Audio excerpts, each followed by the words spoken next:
Hey everyone, welcome to another episode of Dynasty Underdog. I'm your host, Uriah Dawkins. With me tonight, Billy Beeman and Jake Kornblum. What's going on, guys? Just trying to make it through these playoffs, man. Just trying to survive a little bit here. That's all. Got a good show sheet today. No credit to Jake. I created this one. But how you doing, Jake? I'm doing all right. Getting thrown under the bus from the start. Good stuff. Yeah, no, I'm doing about the same. Happy with the teams that made it through the playoffs. Unhappy with the teams that didn't.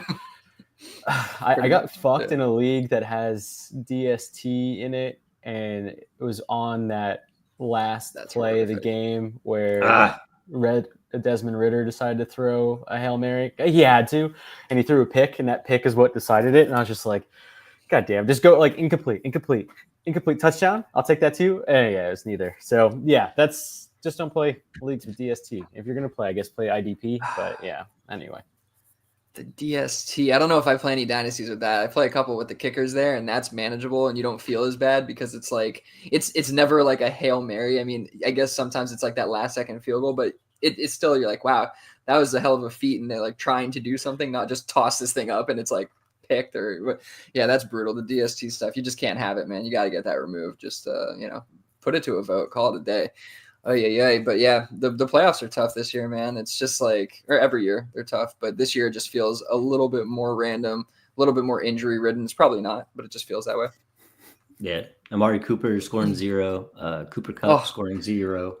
It's like that doesn't feel like that happens every year. That's terrible. No, that's just unusual. And like these weren't like low scoring games. Like just nothing. But I digress. I'm gonna try to like put all that behind me as soon as I possibly can.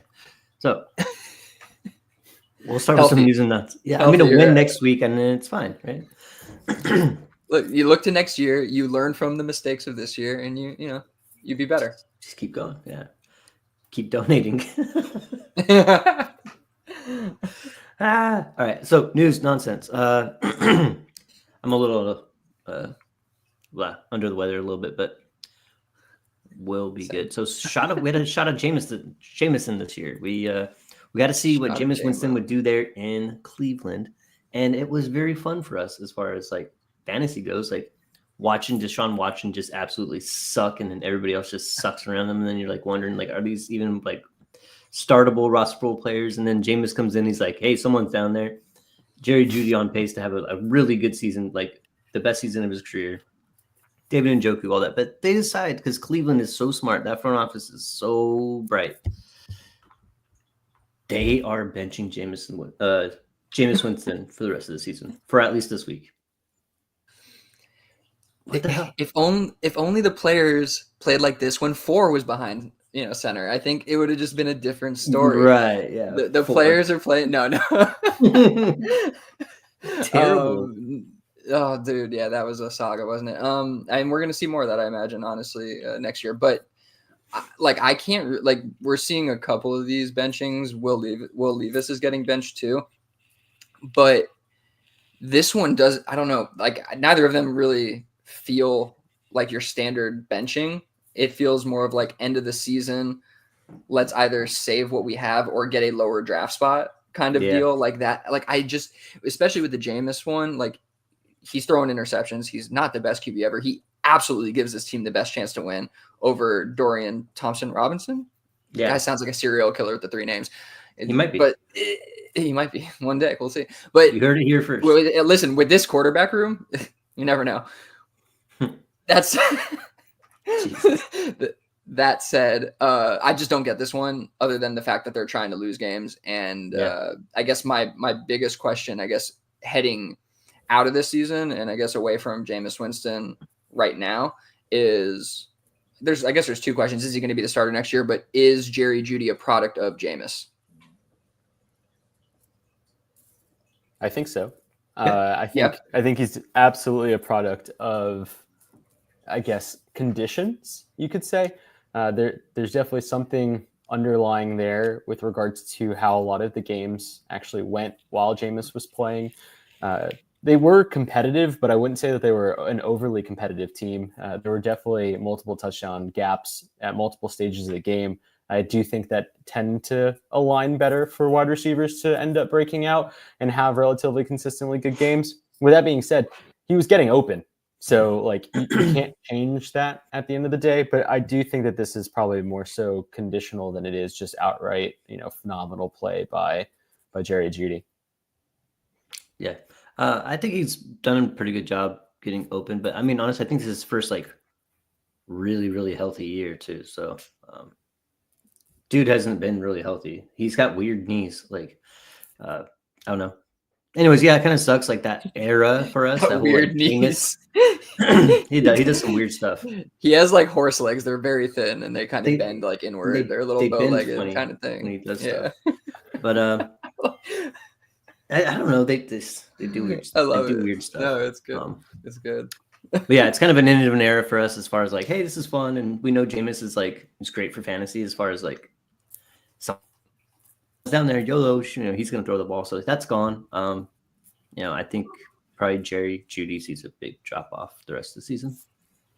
But, all right, yeah, this is fun. Those of us who have Jonathan Taylor in our leagues, did any of you guys get screwed up by him fumbling the ball at the half-yard line? You didn't want to take your shot at Taylor gang? Taylor game. Oh man, that was brutal. I definitely I'm not sure if I got like if it ruined. Oh yeah, no, it definitely did. I lost a league because of that for sure. Yep. And Lost at least one league because of that. That's just that was brutal. Absolutely great play, and then it wasn't all at once. We've seen it too many times. It's crazy that players keep doing this. But we'll keep seeing it happen, I'm sure. It's just the way it goes. Yeah, it's interesting because I think this is one of the best examples of a player that you would never expect it to happen to, and it still happened to them. Like he's notorious for almost having like minimal touchdown celebrations. He doesn't really celebrate big first downs. He's just kind of like a mild-mannered guy, and yet he found his ego getting the best of him, did a little gloat, dropped the ball too early. I bet he also probably thought he was already in the end zone, to be completely frank, just based off of his body language and like the way he looked at it. He just like thought he was. Doesn't everybody who does this think that? Yeah, but I think he thought he was like 2 to 3 yards in the end zone is more so my point. I do think that some guys are doing it. I think some guys definitely do it more as like a taunt, like, oh, you almost got it type thing. That it didn't feel like that at all. It kind of just felt like he ran into the end zone and was just like, oh, I dropped the ball. And just, I don't know. Everything about it kind of sucked because I'm a big Jonathan Taylor fan, and I ended up selling him immediately today because he knocked me out of the playoffs. So just don't be me. The trade is actually in the trade is in the trades and non-trade section. We can talk about it later. But yeah, I did find myself getting relatively emotional about how he fucked me out of a playoff, and I got rid of him immediately. Yeah. I mean, I don't think getting rid of him immediately is the worst idea. Like, I do think he's approaching like that age apex area, plus his situation is not great. Like, it's not like, you know what I mean? We have a quarterback problem there that it not necessarily, I mean, we have a quarterback problem, bottom line. And so it's, impacting his play, his usage and all that stuff. So I don't think it's the worst idea to get off him if you're knocked out of the playoffs, but yeah, like that, man, that really hurt. And you saw him on the sideline, dude. He felt it too. Like Jake's saying, like he clearly is like, you see guys do this and obviously they're upset, but he was like, tisking at himself, sucking his lips, like they're sucking his teeth, doing the whole thing, like just like really, really upset constantly the whole time. And you can almost like a kid who did something wrong. You know what I mean? Almost like like a little kid who did something wrong, not like a defiant person who's like upset at themselves. Like he was really, really upset. So I don't think we'll see him do it again ever. But yeah, man, it's just this is going to keep happening because these guys have egos. And so bottom line is we're going to deal with it. It just really sucks. It came at this time because I would have had one more playoff team continuing on, and I'm sure many, many people have that same situation. Yeah. One other thing I would like to add, I did think it was really heartfelt that he went over to all of his offensive linemen at the end of the game. I don't know if anyone saw, but like they did like the final whistle situation. He just walked over to like 3 or 4 of his offensive linemen, just straight up apologized to them straight to their face. It was just like, I fucked up. You could like literally like read his lips. And I was just like, damn, at least it takes a real adult to like man up like that and put themselves in that situation. But yeah, those brain farts, man, those faux pas, they really can fuck They can really fuck you. Yeah, and before we move on, like just a kind of an aside, but also important, just to like the character of players. Guys like that tend to be really good players, and like you see that with a guy like Drake May. Every single time they ask him about something, he always puts it on himself. Oh, that was me. I got to put the ball in a better spot. Even if it wasn't, even if you watch the game, you're like, dude, you put it perfectly. The receiver let you down. He's always going to take the blame. And I think guys like that tend to be really good teammates, really good players. And so I just think that's a characteristic to look out for. But yeah, that's all. We can move on. Cool. Yeah. London Trials. What's this? Oh yeah, so this is I just thought it was worth noting that, we have Kyle Pitts. We know how bad the situation has been for him and how poorly he's played. We have a really terrible quarterback situation over in Atlanta with Kirk Cousins just not playing well at all right now. We see Darnell Mooney being impacted. We see every person on the team being impacted, but not Drake London. Drake London has been pushing through it, and I think he's kind of got like over the first year and a half of his career, he's obviously had a little stigma carried with him, right? Where he's not lived up to the hype or he's not been able to produce the numbers. But I just think that this guy has been able to really wade through a tough situation this year and continue to produce. Like he's earning tons of targets, even in a bad situation. He's producing in a bad situation, unlike a guy like Kyle Pitts, who could probably do the same if he was, as, in my opinion, as talented as, able in terms of his skill set and abilities. And so it's just the whole situation. You see everybody else around there. And then you see, obviously Bijan and Drake London, and Bijan is a little bit different of a position because he just gets handed the ball and can do what he does. Right. Drake London has to rely on Kirk Cousins, the quarterback, and everything else that's kind of underwhelming all around him. So I just think it's worth noting how good London has been. And I do think that he's still going to be undervalued going into this offseason because it just seems like it's not being taken note of. And then you also have these quarterback concerns. So I just feel like we're going to get kind of a value on London again going into year 3, I think it's going to be. And so just something I wanted to note, man. I just don't think we give these guys credit a lot of the time, and we want to just like beat them down. But I just think he's really, really persevered through a tough situation and played well. Yeah, I agree. He just finished year 3, by the way. Like this would be year 4. Year 4. Yeah. All right. That's all I got. I'll let Billy take it away from here, bud. What do you got for us? Yeah, for sure. So this was just something that came out of a conversation that we had a couple weeks ago, but I realized that I had not been making enough moves, and then the playoffs come around, and there's certain teams that Jesus. There's certain hopefully the at least everybody in the podcast didn't just see what Jake was doing. But if you want to join the video. Jesus. But I realized I wasn't really doing enough, and especially in my rebuilding situation. So I was thinking about like reactionary roster management, right? Where I realized something wasn't happening that should, and it kind of culminated to the playoffs, and then I like reacted, right? But I was thinking, was it that, or was I just being patient, and that is the opportune time to kind of make those moves? Is that real, or is that just me trying to make myself feel better about how I manage my teams all year? Jake is letting me know that it's the latter.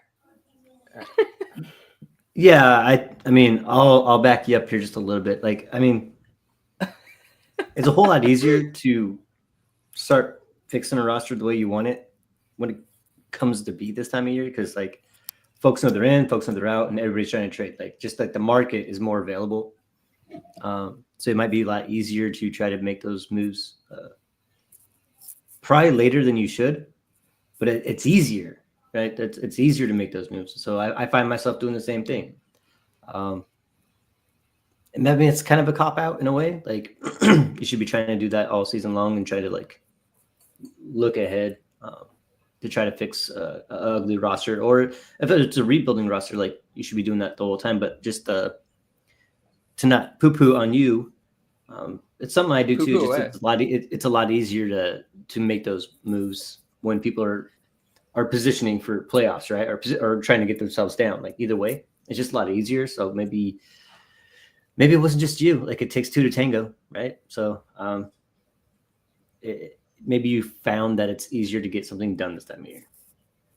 I don't know. I mean, I think that there's something to that. There's knowing where you're at for sure. There's the idea of patience. There's the idea of people needing stuff. But Jake, like, what are the cons of me doing that, I guess? Because it seems like you don't agree with the patience is a virtue. I just think you're looking through rose-colored glasses, and I don't think that that was necessarily your intention. So that's why I was making a face. It was just like, I'm all for you trying to pull out the positives. I just don't necessarily agree with that being, the reason. This is not to talk out your personal life, but I do think that this has been a pretty big monumental year in your own personal life, being a father for the first time, moving, job stuff, you add all of that together, you turn into a less active fantasy football player, you turn into a person who isn't going to have the time and energy to make those moves throughout the season. I think that that's probably a more likely scenario than you just being patient. And I don't know if that necessarily means that those teams are in better places or not. It just means that you're getting good deals done now. But that doesn't mean that you couldn't have set up your teams in a better place to maybe even be more competitive this season or more for next season, depending on how those things encapsulated. With that being said, I do think that there is a lot of value in being patient with your builds and not overvaluing in any particular direction, because you don't really know how a build can go. We talked about this last week with kind of the tail or the fate of the 101, right? Like, so much of what we believe in other rosters, not even our own, but so much of what we believe in other rosters doing might not hold to fruition because we have no control over those rosters. So too much of the time, and this is also included in the idea of rebuilding, we acquire other people's picks and we're like, oh, I got 3 firsts next year, and one of them is going to be 101 to the 103. That thing turns into the 110. Guess what? Your rebuild doesn't look as sexy as it did, 5-6 weeks ago. So I do think there is a testament to your point of trying to be more patient. I just think that there's definitely a lot of micro windows where you can make more adjustments and take advantage of players' values. Like, for instance, I can think of, just off the top of my head, someone like a Tyrone Tracy. I was able to get him for a first about 3 weeks ago in multiple leagues. I think he's the type of guy who, if you're not active at the right windows, there's 0% chance you're getting a first from right now, just given the current situation and what's going on in the Giants, right? So if you want to play both sides of the coin, I think that they exist. I just think that, to your almost like more normal perspective, the the more active you are and the more effort you're putting into this, I do think the more you get out of it. But sometimes there is something to not tinkering with rosters nonstop. No, I totally agree with you. I actually, I think that there was windows that I certainly missed. Like, there was a lot of players that you sold early in the season, and they aren't high value players, but you got a lot of like thirds and fourths and all those kind of things, which I think are like the micro windows that I would like to get in on, that I missed out on without being as active as I'd like to be in those times. And I also think that there is a negative that goes with like the reactionary roster management, which is that you could make poor decisions trying to do specific things quickly, or, make hasty decisions because you really want to rebuild all of a sudden. So I think to my credit in this situation, I think that I've done a good job being very like tactical and like kind of reasoning things out, like not even just with myself, with like the Discord, with you guys, whatever it is, just like talking things through, making sure that I'm making the right decisions in leagues that I'm not in with you guys for the most part. I know you guys would sabotage me for sure in the DU league. What? That's not. Yeah, that's sure. not true. I wouldn't. Sporting integrity, baby. I don't want you to win shit. I could beat you no matter what. I love it. But yeah, so I do think that it was not a purposeful decision by me. And even if it was, I do think that I'd be missing out on certain things. To Jake's point, I talk about effort and commitment a lot. I talk about being super active all the time. And I do think that you get those extra edges, those extra advantages at the end of the day. And those extra third and fourths that were basically free because you gave up players that you didn't want, nobody wants now, like that, although they are semi-inconsequential picks on their own, I think in combination, adding in that you're getting rid of stuff that nobody wants, you also have added, liquid value to your roster. I just think that is a huge plus. And there's also obviously windows where you can get other deals done that are more lucrative. But I just think that, that's a good kind of like microcosm of what we're talking about, that, we can lean on for this conversation. But okay, that's all I got. I just think that it was something that happened this year. And I think that a lot of people probably experience it because, like me, like all of us, we get super busy, right? Super, super busy.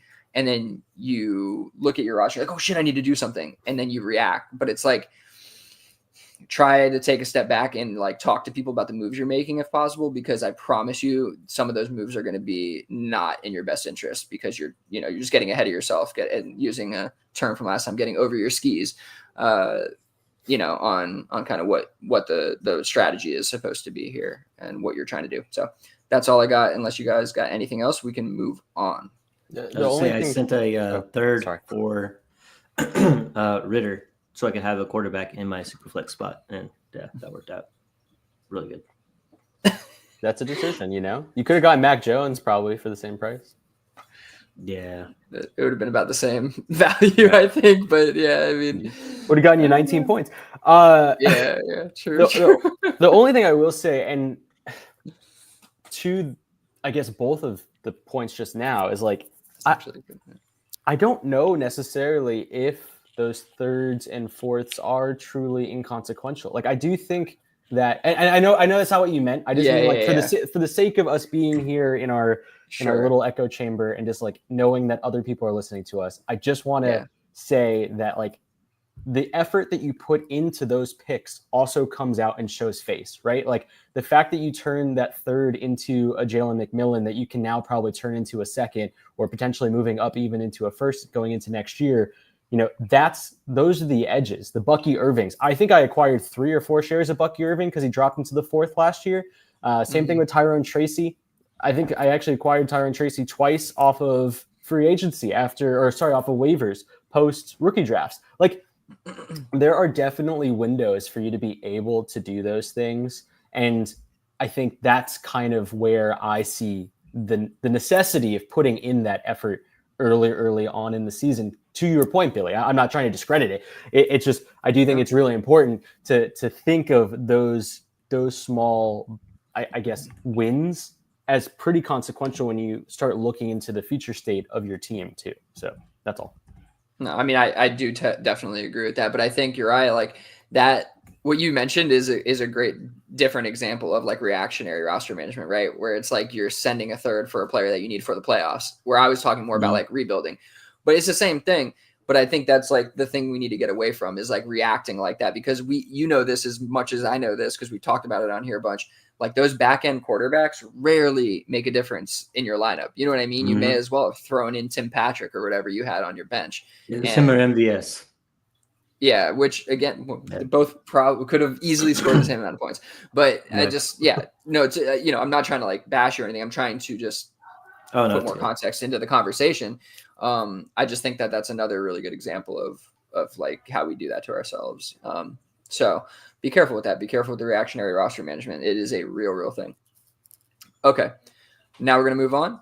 This one comes from Dynasty Onion. I thought that this was a really cool tweet that he put out, so I wanted to kind of take something from it and talk about it on here, because I do think this is kind of in our world here a little bit, like how we think about things. And so Dynasty Onion said, while the emotion is still fresh, who are the bums from this year who disappointed us and thus must be faded to oblivion heading into 2025? And so it's like, well, it's both, I guess, the question of should we fade these guys, and also will they be good values, right? Like it's kind of, there's two sides of the coin there, obviously. So we're going to get into it. I'm going to throw out some guys here. Some are probably definitely on that list, but I tried to just like create our own list. Let's start with the Indianapolis Colts. We've talked about them a lot, man, but A-Rich, and I think this is a good one too, Michael Pittman, both these guys have had a really rough season, right? Absolute. You could definitely label them bums this season. No good. Pittman with AR has just not been something that, you want in your starting lineup. Man, are these guys who we do need to fade into oblivion, or are these two guys who might be values heading into 25? This really is basically like, do we believe in Anthony Richardson going forward?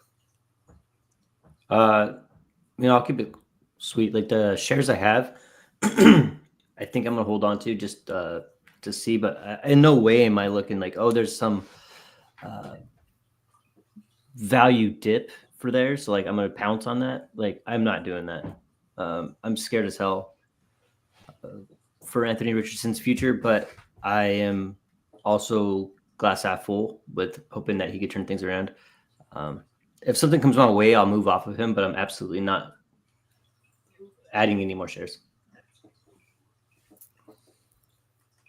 Jake, thoughts?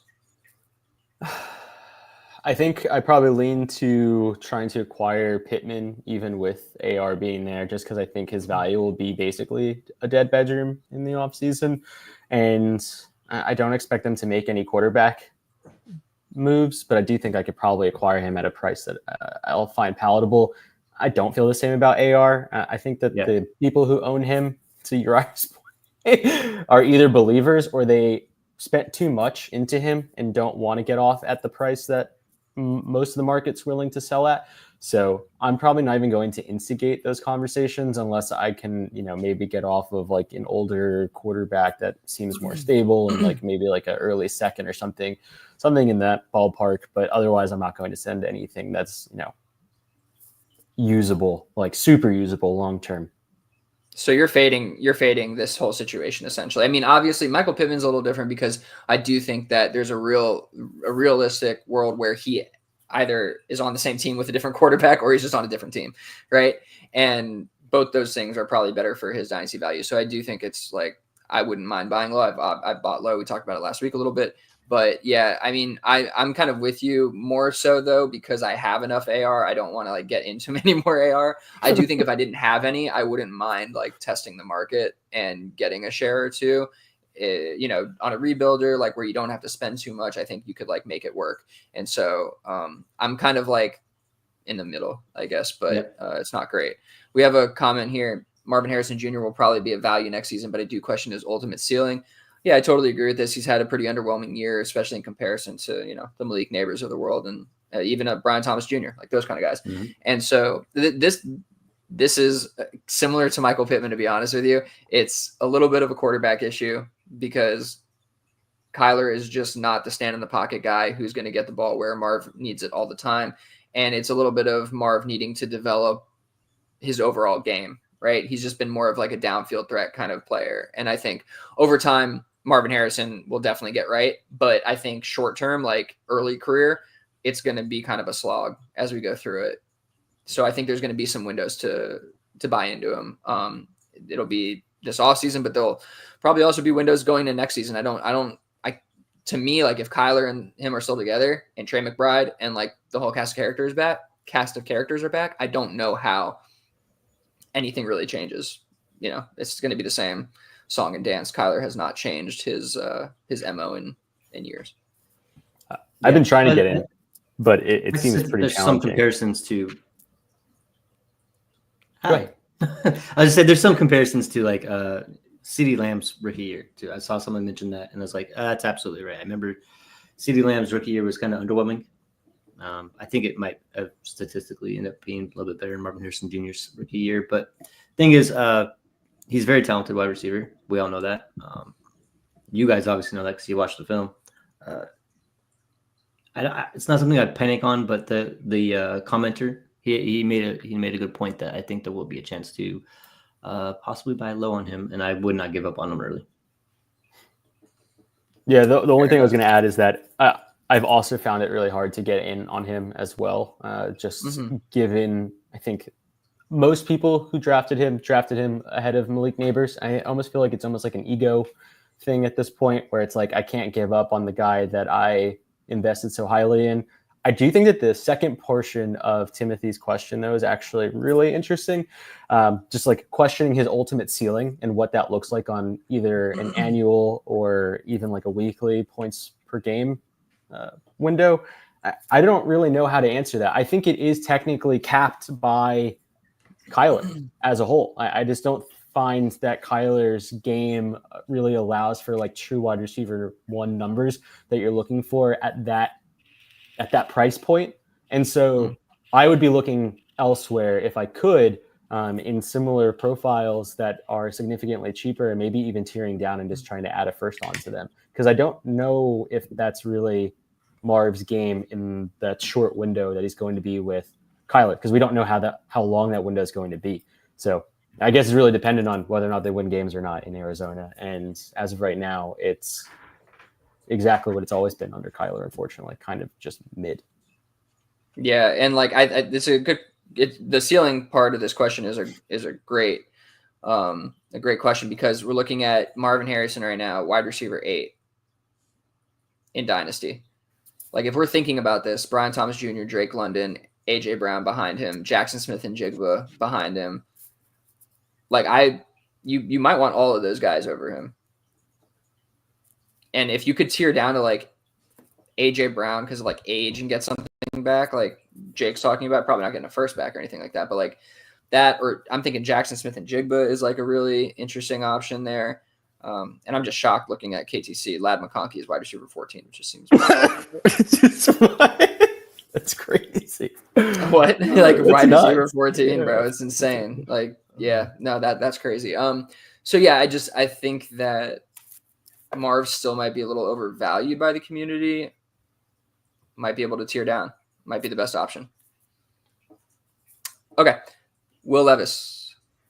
How do we feel about this? Is this guy, are we done? Are we just fading him into non-existence? Like, or is this a little bit of the Jameis thing happening where he's getting, unwarranted, like an unwarranted benching kind of? I mean, it's warranted, I guess, based on his play. His play hasn't been great. I don't know what you guys think about this. His best game was his first game of his NFL career. 3 touchdowns. 4. And 4. that's it. Yeah. No, he's not a good quarterback. So it's not a disappointment because I never had any high hopes for him. And he'll never make my roster. He's not a good quarterback. Okay. I've only acquired him the once. Yeah, I've only acquired him once, and it was as basically a throw-in into a trade. Honestly, that's how I kind of saw his value in it. I'm not going to acquire him again, and I'm probably going to try and weight my best into trying to sell him at whatever value I can get. At this point, it's probably not much. Someone said Levis is buff Sam Howell. Jeremy crushing it. Yeah. That's hilarious. Only Sam Howell's a little more accurate, I think. But yeah. Sam Howell with a jar of mayonnaise for sure. Yeah. All right. Levis Next is one likely here. toast, as he should be. Dak Prescott. I want to go to another quarterback. Dak Prescott. This is one where I just feel like he's going to be a value again, coming out, entering the offseason with this injury, playing as poorly as the Cowboys did. He's just going to be so acquirable this offseason. I'm not fading Dak into non-existence. The season sucked. It was terrible. But I really think we need to just get back on the horse and hope things get right. It's kind of where I'm at with it. I saw a recent startup today that someone was posting, which is, that's crazy, startup season already. It's like, okay. But he was going in the 6th round. So In Superflex. That's super fun. Yeah. That's money. Yeah. I mean, he's QB 23 on KTC. Yeah. That's crazy. He's behind Bryce Young. Yeah. I'm all in. Jake looks like Danny McBride in that GIF. He's just like, woo, yeehaw, let's go, baby. That's crazy. I didn't realize things got that bad, but fair enough. Yeah, that's why he's on this list. I was like, because people are treating him like a Levis or like one of these guys, or like, an AR where it's just like it all fell apart. The wheels have fallen off. He's injured. It's over. We're done. And so I think there's a lot of tear down options. Like we don't need to get in the weeds with it, but like at that value right now, if a contender has him and you have, a contender has like Geno or like Jameis and they need stuff and you have a quarterback and some other stuff that you can, hand over. I think you can definitely do some really cool stuff to get Dak on your roster. We just have news in Jeremy being awesome here. Cousins benched. Okay. That's nuts. We have our own ESPN within the Yeah. live chat. Thank you. Breaking We have an news. insider. Breaking news. Yeah, exactly. Throw up the banner. Michael Penix. Oh man. Yeah. I guess, I mean, I think he was going to be on one of our next conversations, but that might not be available any longer because he's going to get the early go at it. Yeah, I mean, I think that had to happen. Kirk has been terrible, as we said early in the show. But this could be good news for pass catchers. After a couple of games, it's probably going to be I don't know. I would think it would be a little bit of a slow start for Penix, his first kind of game action with live football all around him. It might be a little difficult, but. That said, good for him. Should be interesting. Yeah, I mean, honestly, wheels up. And we're trying to compare college ball to NFL ball, but look at those wide receivers. He had 3 wide receivers get drafted in the NFL draft, and so far they all sucked balls in the NFL. So this is not a totally original idea, but maybe Michael Penix is pretty good. So we'll see. My one share is hoping for it. So yeah, he's only 30 years old, so it's fine. Oh Jesus! I'm kidding. I was just saying that talking point. But in all defense of Rome Odunze and Jalen McMillan, I always was pretty hateful on Jalen Polk. Sorry if you're listening, but I do think I do think for both Rome and Jalen, definitely strong and challenging wide receiver rooms to truly make a conceded effort to be true wide receivers that have significant fantasy value. And now that they're later in the season, you're starting to see that they're breaking into their own. Obviously, McMillan got a little bit lucky with a Chris Godwin injury. I'm aware of that. But outside of that, I do think that both of them are slowly working their way into a more palatable usage window. I think this is a good point from Timothy, honestly. Post-draft, all you heard was Penix will sit 2 years. This just proves you have to account for every possible outcome. And I think, it's true because even I fell into this, Kirk Cousins has this massive deal. There's no way that they're not going to, ride some of this deal out, right? And it's no, they don't care about that stuff anymore. Most of these have outs in them or ways to get out of these contracts. And so I think I need to do a better job of accounting for that kind of thing too. I did get my fair share of Penix, but even so, I know how I was thinking about it. It was there's no way. We're gonna have to wait on this guy, and it happens much faster than you think these days, or it can, especially with these guys with these injuries. I mean, both quarterbacks with the Achilles injuries. Man, that's not looking good for the future of Achilles injuries for quarterbacks. If we see a couple more in the 30s have that, I don't think we're going to be super psyched about, going out there and purchasing any of them for Dynasty. But anyway, back into the Dynasty disappointments. Tank Dell, absolutely horrific season. Horrific season. Even without Stephon Diggs, can't really get it going. Is this a guy that we just overvalued and we need to kind of just fade? Or is it going to be buy time come this offseason? Because we know he's going to be significantly undervalued compared to what he was. I'm willing to buy. I still like Tank Dell a lot. We just saw a really massive decline in CJ Stroud's production this year. Maybe call it a sophomore slump. Hopefully that's what it is. But, if he could come back closer to what he was his rookie year, CJ Stroud, I think that Tank Dell could follow. And I think the price is going to be right. It's fair. Yeah, I'm not particularly too concerned with Tank Dell as a profile, to be completely honest. Yeah, this does seem like a good window to purchase. Diggs won't be there next year. I know he's not technically there this year right now either, but I do think that coming off of basically a leg snap last season, expectations were pretty high, I think, for Tank Dell, unfortunately. And he was also shot this offseason. He got shot, right? Yeah, these things do take their tolls. I'm not saying that his production has been even remotely pleasant, but he had some decent breakout games, especially when Nico wasn't there. And to be able to take on that responsibility, even then, I still think is relatively challenging.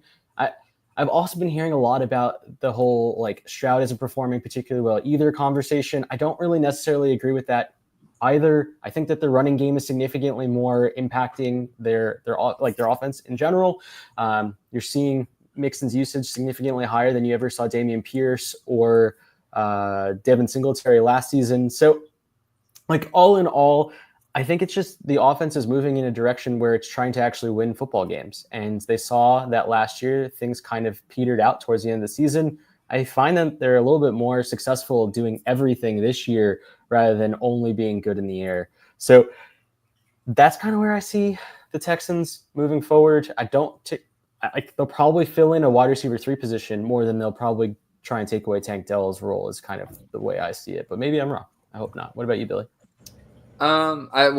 Quick follow up. Did you say you're not particularly interested in his profile? Like, does that mean you No, don't? no, sorry. I meant to say I'm not disinterested. Oh, okay. Yeah, okay. I don't know. I went with probably the double. just misheard you. I might have done a double negative. My apologies. Yeah, that's okay. I typically agree with what you're saying for the most part here. I do think that there's been a little bit of like a sophomore slump in the passing game, slightly. There's still like Stroud looks good. Like, there's no doubt about it. I'm not saying he looks bad or anything, but I just think that there's just a little bit of a step back with the offense as a whole, and it may come down to simply, and not as the offense as a whole, the passing game as a whole, and it may come down to every single one of these wide receivers is injured. Stephon Diggs, Nico is injured for half the season, Tank Dell coming off an injury and being shot. Like, it may just simply come down to that. It may not really be that, because Stroud does look pretty solid still. So, yeah, I typically agree with what you're saying here, and I'll be taking my shots at Tank Dell this offseason. Okay, we briefly mentioned him, Kyle Pitts. I'm done. I've talked about it over like 3 or 4 weeks ago. I was saying, who did I say? Like, I think Jake Ferguson plus like something I would take for Kyle Pitts. We just had a trade. Is it on here? No, I need to pull it up on here. It was a trade that happened in one of the DU leagues with Ethan. He wanted us to talk about it with Hawkinson and Pitts. That trade went down, and Jake and I disagreed on that a little bit. And most of it comes down to Pitts for me. Really, that's what it was with that trade. I just thought the other side had more value on it, I think, at the end of the day. So, this just highlighting, I don't believe that this is going to really get right. And now maybe we need to wait for Penix and not just fade him into the oblivion, but I'm kind of over it. I don't have any shares. I don't plan on acquiring any shares, but his value is going to be low enough. Or does anybody disagree with that? Or are you guys going to try to get in on some Pitts this offseason? Nah, I'll be quick. I'm with you. I have one share that I got in startup last year, the League of Legends or whatever, and the experiment is over for me. We'll see what he does with Penix. Like, that's what we could kind of hope for. I think maybe we have this conversation in like 3 weeks, see what happens with Penix and Pitts. But just in general, I think we need Pitts to go to a different situation altogether. Because he's still talented, obviously. But for my Dynasty rosters, I don't want to rely on like, this could be the week. I'm over it. And just before you jump in, Jake, sorry, just on the different situation thing, he's about to enter the different situation, and he has entered different situations where it's like different coaches, different quarterback, and now it's about to be another quarterback who should be better. And as I talked about earlier with like the London trials, it's like, yeah, it's not been great, but London's been able to get it done. Pitts cannot. There's no consistency with him. It seems like the dynamicism is like fleeting. It's like here and there. And so it's like, Jake, go ahead and jump in. Sorry, that's just no. I was laughing because I agree, and I also loved your use of the word fleeting there because I think it's actually kind of fitting. No, I don't disagree at all. I'm personally completely out on Pitts. I traded for him this year, watched about 3 weeks of his tape, got off of him almost immediately within the same league, and I think that trade was like Pitts for Kelsey in a first or something like that. It was like, getting off of the young, exciting tight end for Kelsey. And I was able to basically, win that trade from a production standpoint and then get draft capital. That all being said, I think the best profile, and I don't like to do like apples to apples, but I think based off of performance and what we've seen from kind of their collegiate profile to what they've done now in the NFL, this does remind me a lot of the OJ Howard conversations. Mhm. And, you know, he's been more productive than Wow. OJ Howard. His rookie year was great. But outside Goodness. of that, I really just see a large athletic man unable to properly read blocks, unable to properly be a part of the run protection, and just not really have a proper role as a tight end. And so due to his, I guess, lack of fluidity in his route running, he doesn't have enough nuance to be used wider in a slot position. So I find that he also doesn't get great separation off of corners. And that to me, I don't know what that reads. We can't see that. Yeah. Grandpa can't see it. It's not how technology works. It's funny that you mentioned that. Yeah, I threw out a tweet back in September. It said this: rookie season aside, is Kyle Pitts the next OJ Howard? I thought that was funny that you brought that up. That's amazing. That's hilarious. That's amazing. Yeah. That's a great read on your part. I was gonna say the way he plays almost reminds me of like Mike Gesicki, you know, which is like he's like fancy Mike Gesicki, which is like I hate saying that because like I feel like that is, you know, tarnishing his name, but that's kind of what he feels like, and honestly, like it doesn't even feel as good right now.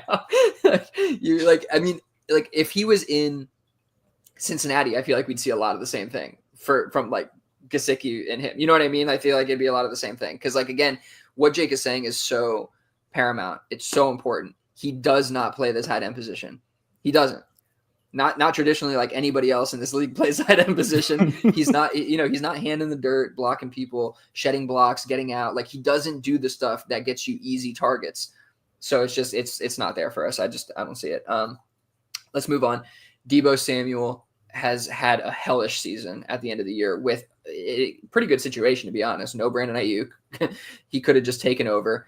I mean, are we done with him? Like, it feels bad. I've had some conversations with Jake about some trades, and I was disgusted at the end of them. Like, 3rd round pick plus like gross player for him, and it's like, yeah, 3rd round pick side. It's like, like where are we? So like, do you guys agree? Like, is it over for Deebo? I mean, he's like 27, 28. It's not like he's been used, you know, like a battering ram. So obviously a little bit different than most wide receivers. But how do you guys feel?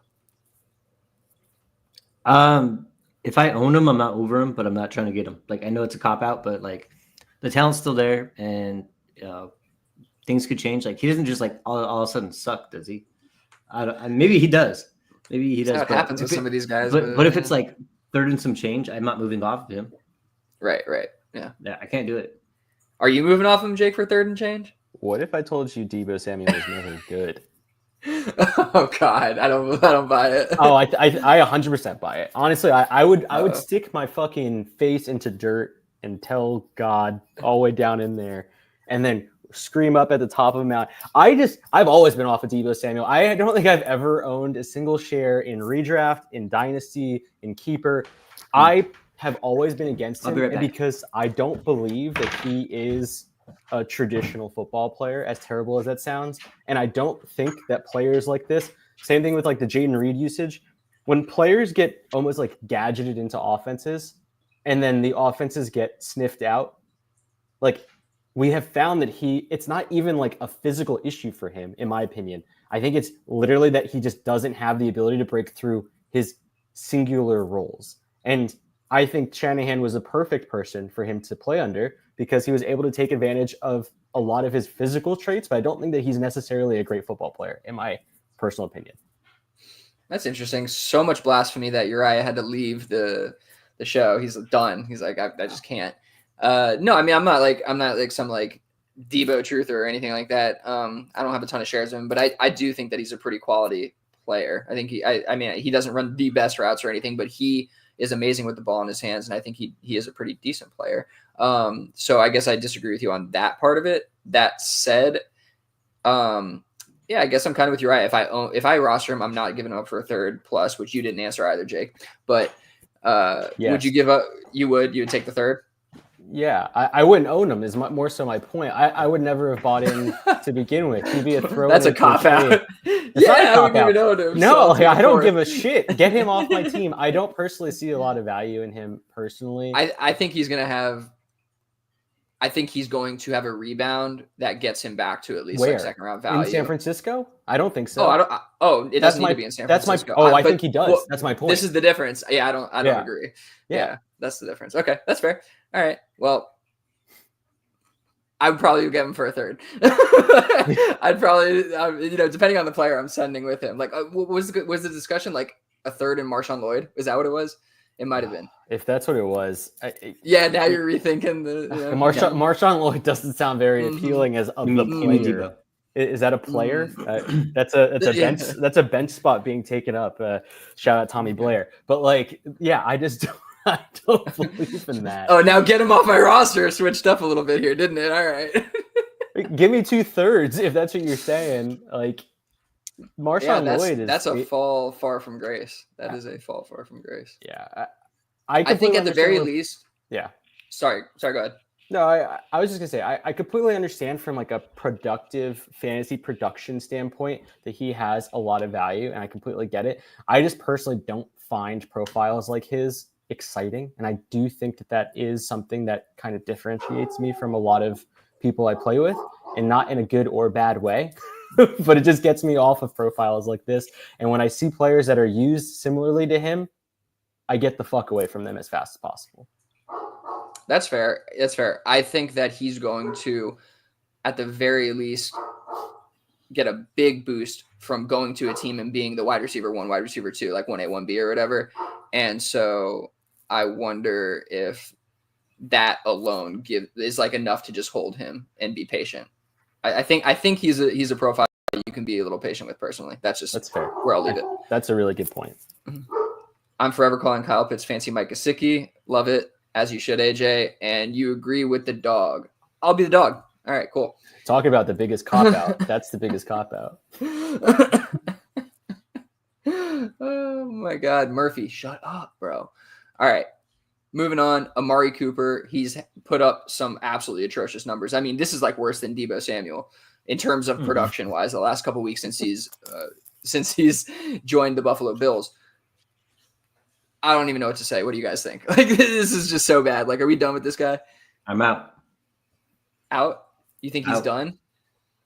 Yeah. Did they not take on, like, I know of like contracts, obviously they can get out of it. Doesn't he have like a fairly long-term contract that they took on? I mean, I guess it wouldn't matter.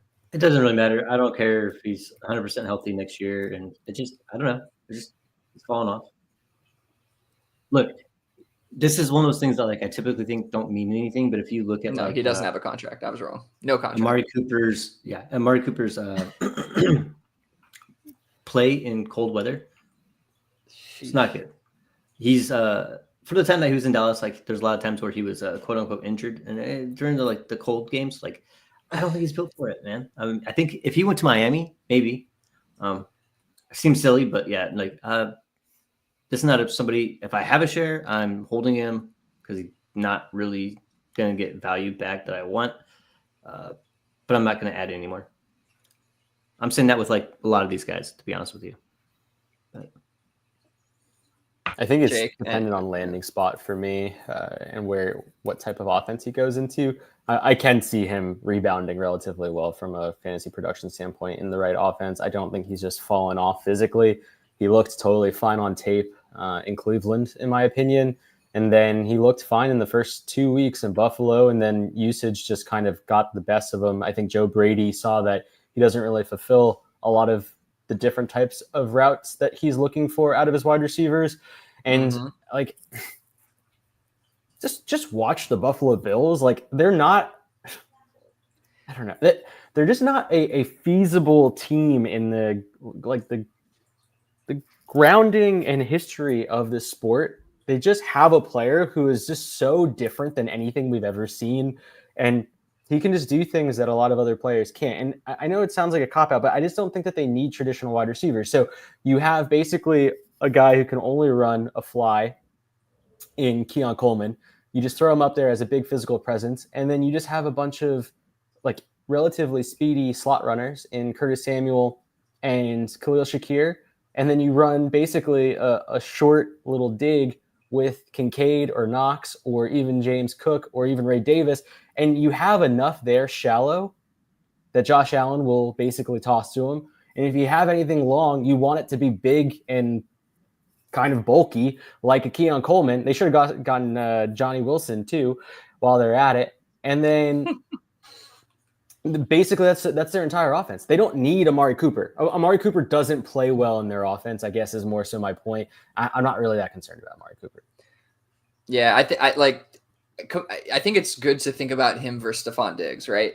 Like, Stephon Diggs is a different kind of receiver. I think he's a little bit faster, a little bit more dynamic downfield and like getting away from coverage and also creating plays. And I think Amari Cooper is an elite route runner, and he'll run that route damn near perfect, and he'll get open on that route. But the problem is Josh Allen is running the opposite direction already at that point. He's already running the other way, and he's launching it to some other dude who's following him. You know what I mean? So it's like, to Jake's point, they're just not quite suited for each other. And I do think Amari Cooper, like for real football purposes, probably takes away coverage. Like, it's great. It's like he is, somebody has to be on him. Otherwise he's going to be wide open. So other than that, like, he probably draws some safeties away here and there and makes it easy for other players. And that's where he's at. So I kind of agree with Jake. Like, I wouldn't mind buying into him because he's going to be super cheap this offseason in the right situation, but we just got to be patient and wait to see what that is. Or if he continues to have these terrible games over the next week or two here, you might be able to get him for like a third, kind of like Debo style, and just get him now and throw him on the bench and wait, until next year. And that might be the best move. So just, monitor that situation. Yeah, go ahead. I was just going to say one additional thing. I think we're completely forgetting the fact that the dude was targeted 14 times 2 weeks ago in only 53% of the snaps. Like, that's insane. I'm just saying, like, that's absolutely insane. That was really good receiver. That was against the Rams. I'm fully aware that game was like 48-45 or some shit, like some Madden score. But yeah, I'm not that concerned. That's all. Well, I agree with you. Like, I don't think he looked like, he's obviously much more fundamentally sound than a guy like Debo Samuel. So, and he hasn't lost any athleticism that he's had later in his career. So I think like that part of it, I totally agree with.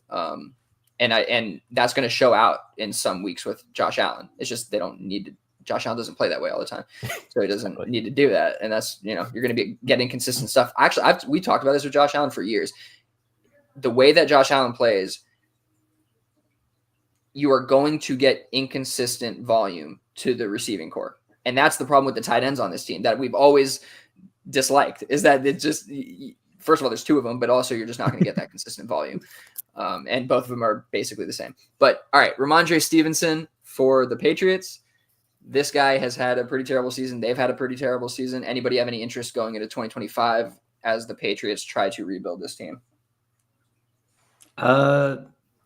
No, again, cop out. If I have him, probably keeping him, not selling him for what he's going to go for.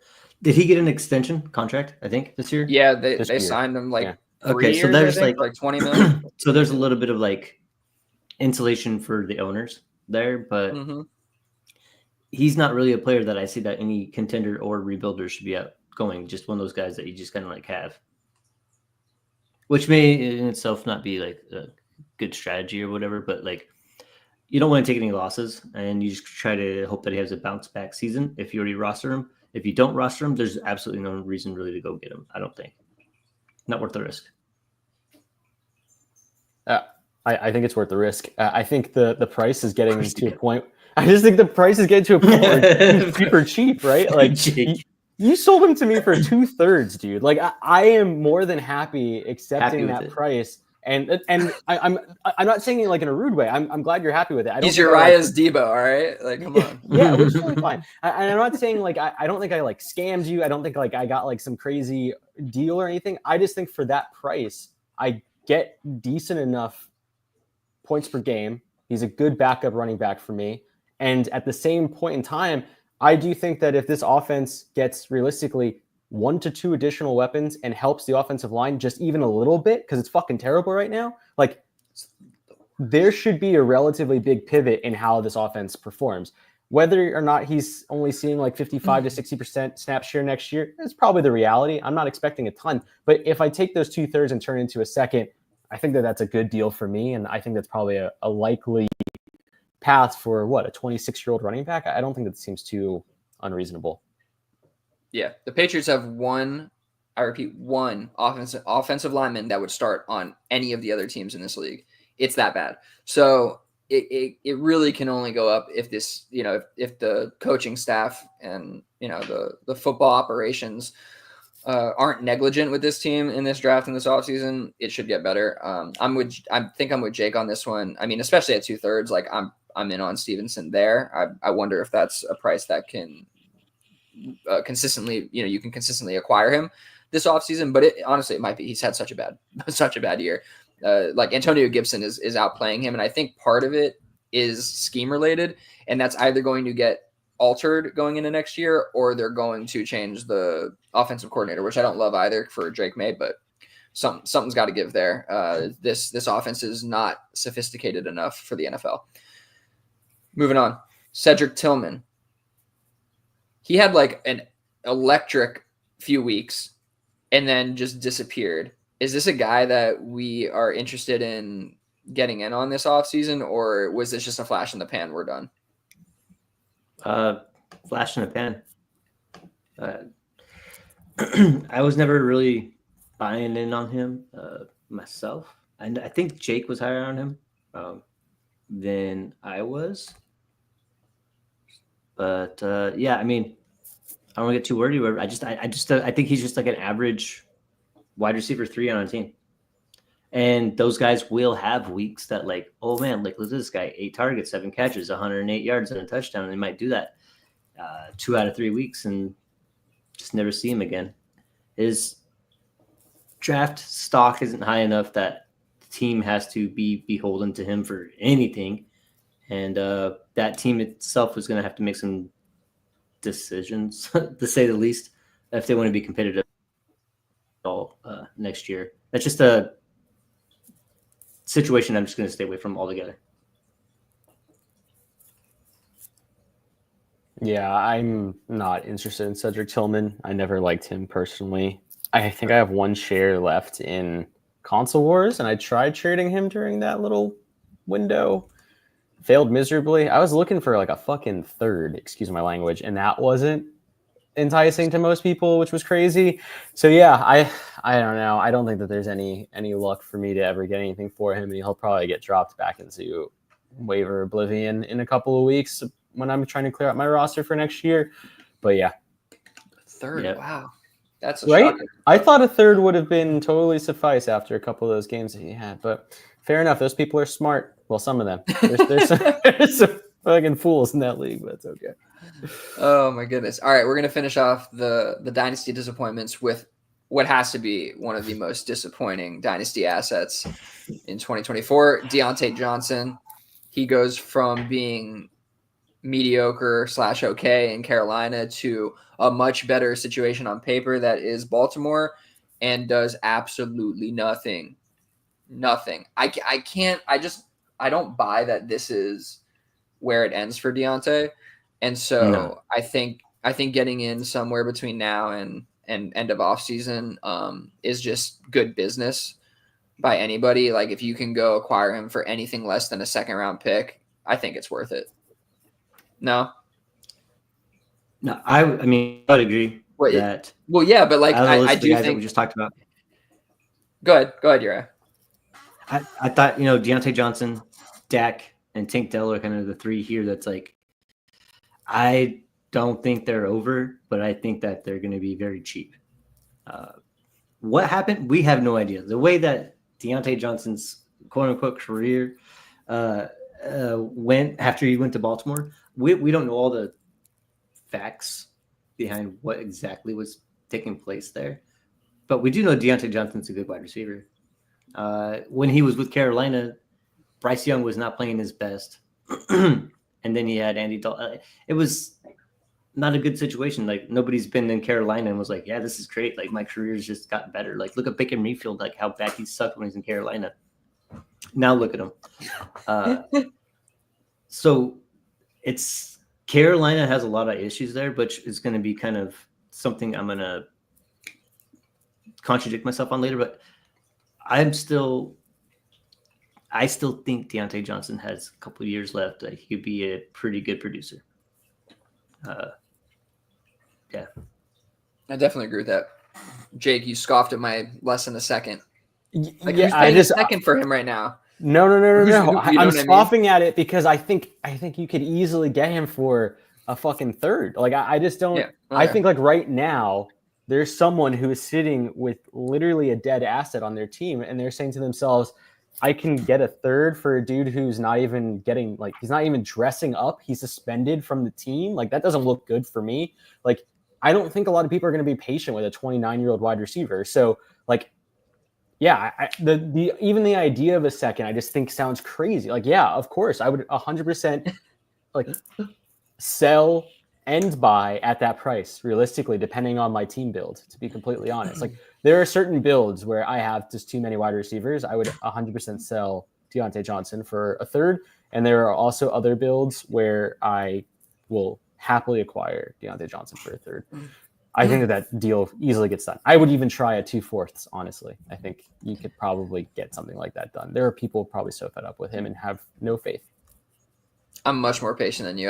I would definitely hold him and not sell him for a third. But I can understand where that's coming from. I think like the Tommies of the world would agree with you and say the roster spot is more beneficial plus the pick. So I think that's kind of, you can go either way with that. But I think we all agree Deontay Johnson, super undervalued going into this offseason, should be a target, should be a guy that you can acquire and you should acquire. Literally, there's only up from here. There is no further he can go the other way. Like it's as bad as it can get. Yeah, CFL. This is just like, I can't, that would be the fallest far from grace without being related to like drugs or like off-field issues or something. Like, what are we doing? I guess technically these are on-field issues, right? Like this all stemmed from him not wanting to take the field and basically like telling Harbaugh to go fuck himself. He didn't actually say those words. I'm aware of that, but basically saying like I don't want to go on, and so. Not initially though, right? Like after the lack of usage, no? Yes. This was like this wasn't like the 49ers player. Like this was after he watched Tylan Wallace score like a 78-yard touchdown. He's like, that should. He's like, I can do that better, bro. Well, he technically probably couldn't. I don't think that that's something that he does particularly well. But I get your point. I do get your point. Anyway, yeah, like I do think that there is something communal about the NFL, and I think that he's probably lost himself a lot of potential opportunities because of his off-field antics with Harbaugh. Personally, I think that's slightly slimmed down his room to maneuver in this offseason, sadly. But I don't think that means that he's going to land in the CFL, but I do think it's going to make it more challenging for him to find the right spot. That's a fair point. I think it's a good point. Oh man, that's going to be one to monitor. Okay. Well, that was the Dynasty Disappointments. I think it's interesting to talk about it through that lens. We're going to move to something kind of similar, like in the same universe, but downstream targets, right? And so I think it's in the same world, but this is like when the dust settles, who should we be targeting, right? And this isn't like disappointments or anything like that. It's more maybe guys who are kind of either under the radar or just not going to maintain that name brand value kind of thing that a lot of these higher end dynasty assets are able to maintain. So the first one I'm thinking of is a guy like Khalil Shakir, who has had a pretty good season with the Bills, right? But he feels like at the end of the day, the guy that you think of as like the odd man out in the offense, right? Like as soon as they, Keon Coleman's back, it's like Keon Coleman's the wide receiver one, or as soon as they add like to this team, it's going to be, he's the guy. But I feel like Khalil Shakir is going to be that steady Eddie, like slot guy that just gets a ton of targets, production, and is just, doesn't play the same as these guys, but I'm just for like comparison of sorts, like, the Edelman or the Welker of the, like that kind of role player of the team that is just eating up targets and able to produce at a higher rate than like you're kind of expecting. And I just don't think that he's going to carry the value through the offseason. So I think he's a guy who, after everything's all said and done, you're going to be able to acquire as like a throw-in piece or just lower value than you expect. Anyone disagree with that? Nope. I agree. I think he's going to be there. I think he still has time on the team as well. Did he get a deal? I don't. Yeah, he's still in his rookie deal. He's a rookie. I'm pretty Yeah, sure. he's a rookie. Yeah. Not So he's a in rookie, year like, still. 3. He's in year 3 of Okay. the deal. Yeah. Yeah, I mean, that's definitely somebody that I'd be interested in throwing in as part of a deal. One of those guys I think he has a for sure role as far as what he does on the field for the team. There's not a lot of players that kind of do that besides like Knox and Kincaid sort of, but yeah, definitely. Yeah, Okay. this is a type of profile that honestly scares me a lot. He's still only averaging around like 12.5 points per game. That doesn't really do all that much, and except for like add a little bit more to my depth. I think it just really is dependent on like what I'm looking for, and if I'm really just trying to hedge my bets and say to myself, I know 2 starters are going to get injured. And I don't know who they are, but I want to have Shakir there to kind of provide me some insurance. What does that cost? I'm happy with a second, like somewhere in like the mid to late second range, but anything higher than that, I think is going to be a balk for me. I agree with that. Okay, here's an interesting one. Jerome Ford. Ooh. We just saw Nick Chubb. Which is good. We just saw Nick Chubb go down again. Not a knee injury. Fortunate for him. Broke his foot is what it looks like.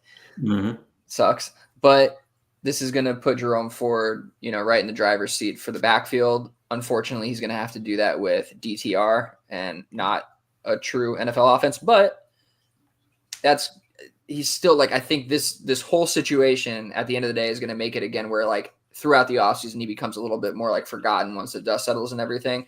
And this is a guy who he's not the best player ever, but he's a good pass catching running back. And I feel like he can find himself a role for a while in this league, like consistently in this league. You know what I mean? Like a flex player who you can throw in on bye weeks kind of thing. I'm not saying he's going to be like the best player ever or take over a lead role or anything like that. But I think this is a guy who you could acquire for like a 3rd round pick, maybe even less than that, like just like a package deal kind of thing, and get him on your team over the offseason. And he's probably going to end up either next year or, down the road. Even in this situation, I think it's okay for him. But down the road, I think he's going to end up being like a pass catching option out of the backfield for other teams. So I just kind of like his skill set. I like the player he is. And he's given us a little bit of a glimpse at the end of this year where I think other teams are going to be a little interested in acquiring this guy. And I mean NFL teams. Yeah, he reminds me a bit of like old school Fred Taylor for Buffalo. Oh, I like that. Yeah, I mean, that is high praise, but yes, I dig it. Well, Fred Taylor, I mean, he was a very good pass catching running back. Was never stylistically for sure. Yeah. I didn't play Dynasty back then, but I would assume that the value for Fred Taylor was never like in that first range ever. But he was always giving you flex him every single week, right? So he has a possibility to do that.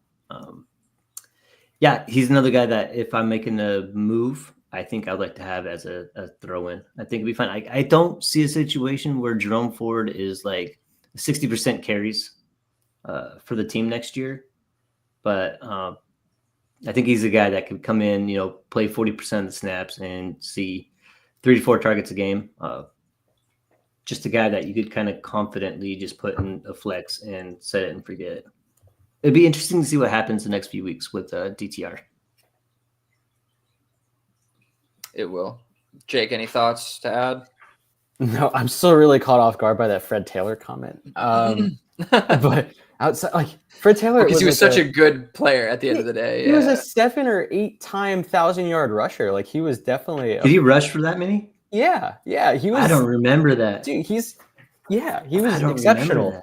He had like 2 or 3 seasons with like 9 to 12 rushing touchdowns on top of his receptions. By all means, he was just an incredibly versatile player, but he was phenomenal. Like he had 2 double-digit touchdown seasons, and that was. I don't remember his rushing being that great, but he had crazy. Oh, yeah. He had 7,000-yard seasons though. 7. Yeah. No, okay. As a 7 to 8, 7 is nuts. Yeah. Like he was a pretty high end running back. I would say that I don't remember that. You're really giving Jerome Ford a lot of credit here, which is Well, hey, let's go, fair. Jerome Ford, RB1, let's go. I think Jerome Ford is more applicable to like Antonio Gibson in Washington or something like that. That's a good comp. Yeah. But I do think that there's a lot of value there. I just don't buy into these types of profiles personally. So I would probably stay away. Why do I remember Fred Taylor being in Buffalo in my head? But I remember him being in Jacksonville, Wasn't but I he? also thought he was No, he's all in Jacksonville and New England. Two Yeah. years in New England, which were Well, then that's not even who I'm thinking of. He had 1,500 Who the yards fuck am I thinking of? in like, dude, that's crazy. He had a really good career. I don't know why we're over here talking about Fred Taylor, but great career. I was just really sorry. I was just so caught off guard by that comment. I was like, that can't be the not who right I'm guy. thinking of It's then. not the right guy. No, Okay. All right. Didn't not his the right kid guy. play for Buffalo? Didn't his kid play for Buffalo? Fred Taylor's kid? Fred Jackson. Is that who you were thinking of? That's who you're. Yeah. Thank you, Fred Jackson. Yo, He Jeremy, reminds me of this Fred guy Jackson. is coming in clutch, Yes. bro. Stick Yes, around, Fred all right? Jackson. He We might reminds me need of you to Fred produce Jackson. for the show. Yeah. Like He literally played for Buffalo. Hilarious. fact Yes, check us. and Fred was not a because- prolific rusher. He was very good with his hands, though. but That's he was what's not funny. He, What's funny is Yes. when I heard Fred Taylor, I thought Fred Jackson while I was looking at it because I was like, did he Yes. play for Buffalo? That's really funky. That's Thank how you. that went. Thank you. Yeah, for that I making think me is a look little less bit more in stupid. line Yes. Fred Jackson. with what. I can now see Yes. it. I can now see it. It now make the Yes. comparison now Thank makes you. more sense. The initial comparison, I was like, Okay. dude, I don't think we saw the same Fred Taylor. All right, we're good. We're good. But yeah, I think we can move on. Oh, I love it. Okay. Brenton Strange. This one I'm interested to hear your guys' thoughts on. Brenton Strange had a crazy. He's had actually a really good stint without Evan Ingram in the lineup. Anytime Evan Ingram hasn't played, Brenton Strange has been pretty good. He just caught 10 of 11 from Mac Jones for like 70 yards. He's looked good in general. He's a second-round pick. I don't know if anybody remembers that. This guy is a second-round pick. He has the DC, right? They're keeping him around for sure, or somebody's keeping him around for sure, especially based on his play. I feel like over the offseason, this guy's going to be forgotten, and we should be targeting him. I just feel like he should be on your roster. I'm not saying he's going to be like the best tight end ever or anything like that, but Evan Ingram is getting there up in age. I just think eventually Brenton Strange is going to find a starting-esque role, whether it's 1 year or whatever, and he's going to be worth having on your roster. So I think that Brenton Strange is a guy who I want to try to get on the back end of my roster as a tight end. Does anybody disagree with that? Nope. You're right No, on. I have a bunch of shares of him as that, and I am slightly concerned because I don't think Doug Peterson's going to be there next year, and I do think that Doug Peterson has a lot to do with tight end development. I think he helped out Evan Ingram quite significantly. I think he's helping out Brenton Strange. I think he helped out Zach Ertz. I think he helped out Dallas Goedert. I think he helped out a bunch of tight ends. I'm not saying that players just end up going to shit because Doug's gone. Zach Ertz turned into a fine tight end. Dallas Goedert stayed fine. He was always kind of just fine. But my point more Brenton so Strange might be just fine. But yeah, Strange might just end up being just fine. And I do think that might have kind of been one of the reasons why the draft capital was so high. I remember his profile. It wasn't particularly amazing coming out of Penn He was a State. random second round pick at that time. It felt very much like Doug Peterson wanted Brenton Strange, which I think says a lot. I just don't know if that necessarily translates to somebody else wanting Brenton Strange. So just something to be mindful of, but if you can acquire him for cheap, I would. Yeah, I just think like if he ends up being Dallas Goedert, that'd be great. You know what I mean? Like that would be fantastic. Still pretty good. Yeah. And I think you'll get him for less than whatever Dallas Goedert is valued like on the average over his career. So this offseason, that's what I would be looking for. But that is all I got on Brenton Strange. You got any you want to throw out here, Ryan? Yeah, so I was just thinking about this. We've talked about this before as far as like trying to get ahead of NFL teams, acquiring players from NFL teams that you think might be on the up and up. And this one might be, again, like you're saying, a little over my skis. But we talked about this years ago with Cincinnati when Joe Burrow showed up. Nobody wanted Cincinnati players. They just didn't. And we saw that, okay, you got this nice new quarterback. Maybe we should start acquiring these players before they become too expensive. And if we had done that, we'd be sitting with like some pretty cheap Cincinnati players. We did it with Miami. We talked about it with Houston, and I think that this year I would like to bring up Carolina Panthers.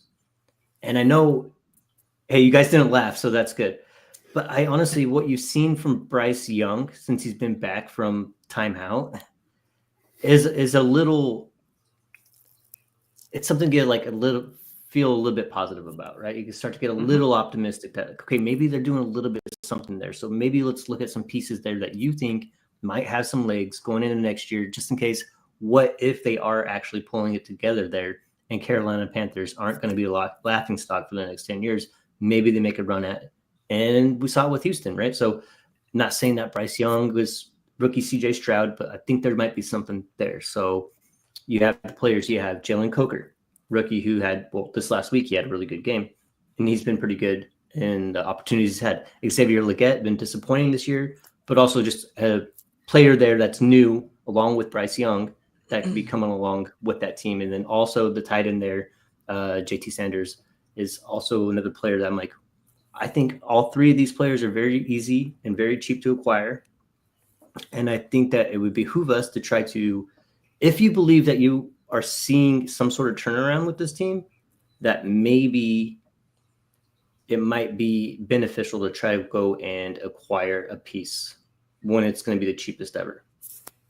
If the bet that you're making is that this team is actually turning the team. That's fair. Yeah. I mean, I think of these guys, like the way I think about this is they're probably going to try to add like a legitimate number one type threat or whatever at wide receiver. So I don't see a role that I'm super interested in for Coker. Legette's probably going to be too expensive for my taste. But JT Sanders, I think, sits in a pretty comfortable spot to acquire. And I think that allows you to get in on this bet of the team being decent. Like, oh, okay, yeah, if I believe in the Carolina Panthers, let me go buy the lowest valued pass catching asset, which I think is going to be JT Sanders this offseason. Yeah. And I already have a little bit of interest in him. And so if he does end up in this kind of in this zone where, he's a little bit forgotten, not a darling, all that kind of stuff, I think I'll be interested. I know I've seen Jake, I think, get in on a JT Sanders share here recently. So he might be interested in that too. But any other thoughts there, Jake? Yeah, out on Legette, out on Coker, and on JT Sanders. Okay, that makes sense. I do think what we've seen from Bryce Young towards the end of the season here is giving us a little bit of hope. So I think at the cost, that makes a lot of sense. I mean, maybe Coker makes it out and ends up being a lot better than we think. I was probably the only guy on this podcast who was like, Coker might be okay. And he's just that. He's just okay. He just doesn't really have the speed, I think, to be dynamic in this league, but all good. Okay. Malik Washington showed out a little bit this past week with the Jalen Waddle injury and all that. Do we think that he will fall into this kind of sphere of being a little bit forgotten or kind of moved back to the back burner a little bit when, Waddle and Hill are healthy, or is he kind of already kind of jumped the shark on this? Like, is he going to be overvalued this offseason, do you think? I just feel like that team could draft another Malik Washington next, in April. And so I don't feel like Malik Washington has done enough for me to want to invest in that profile. I think that I think it's just too replaceable. The draft capital is not high enough that I think the team has to give him a longer leash or anything like that. He's just he's a Cedric Wilson, just a guy that's probably good to have on your NFL team, but I don't think I want him anywhere in my dynasty rosters. That's fair. Yeah. Jake? I'd be a hypocrite to say that I like how Malik Washington is being used this year. I don't. I think he's being used very similarly to that of Deebo Samuel in San Francisco. I think that's truly and we spoke about this actually in the offseason after they drafted him, especially seeing some of the conversations between Mike McDaniel and Malik Washington. He talked about knowing his role and kind of seeing the light.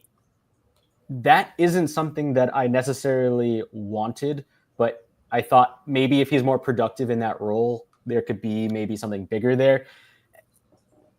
It's just not something that I personally want to buy in on. I do think that I'm going to be a little bit more patient, though, for the shares that I do have. I think this situation could get better for him, especially over the final few weeks of the season, especially with the Jalen Waddle injury. And this might be a window to potentially get out at like a late second or even early third for when I acquired him as like the last pick of my rookie drafts last year. So yeah, that's probably the reality. Unfortunately, he just hasn't really panned out to what I liked out of his college tape. And it's unfortunate to say, but sometimes you do get it wrong. And I think I got it wrong with Malik Washington. Or maybe he just fell into the wrong hands. I think that could also be it too. Yeah. But yeah, I think Puka could have fell into the wrong hands and not been Puka. So I think it mattered. I think situation, context, coaching scheme, all that really is really, really important. But that you beat me to the punch. I was going to ask, would you just get out on him based on kind of what he's doing here? If you can get a second round pick, just move it along, call it a day. Throw your mouse away. But I agree with Jake for the most part here. But okay, that's all I got. If anybody else has any players they want to throw out for that section, feel free. Otherwise, we will move. You need to shout out your boy Ben Sinnott.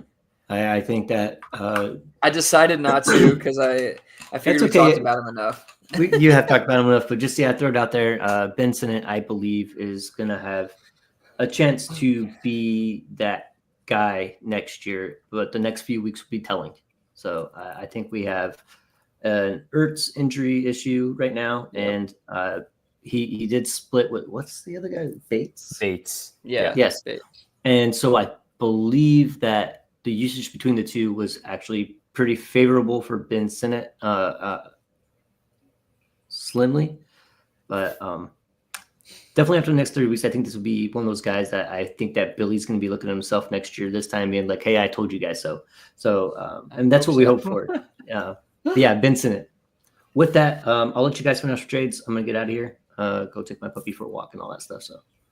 Oh, the puppy! You got the puppy, dude. Congrats! Yeah, I got congrats. It's like having a newborn, man. Hey, look. PSA: if you're gonna adopt a dog, get one that's not a puppy.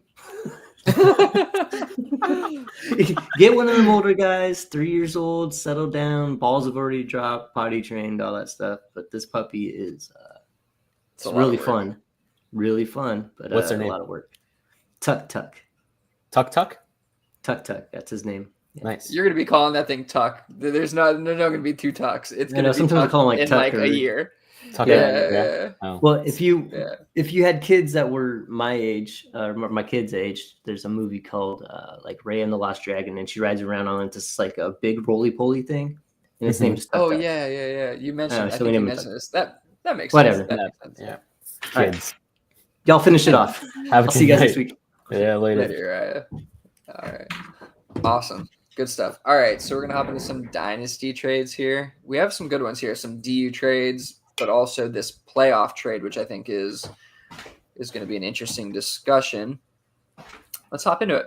All right. We got first one here is the playoff trade. As previously mentioned, we have Joe Burrow, Josh Jacobs, Jacoby Myers, a 25 mid-third for Justin Herbert, Njoku, a 25 late first, 25 late second, 26 mid-second.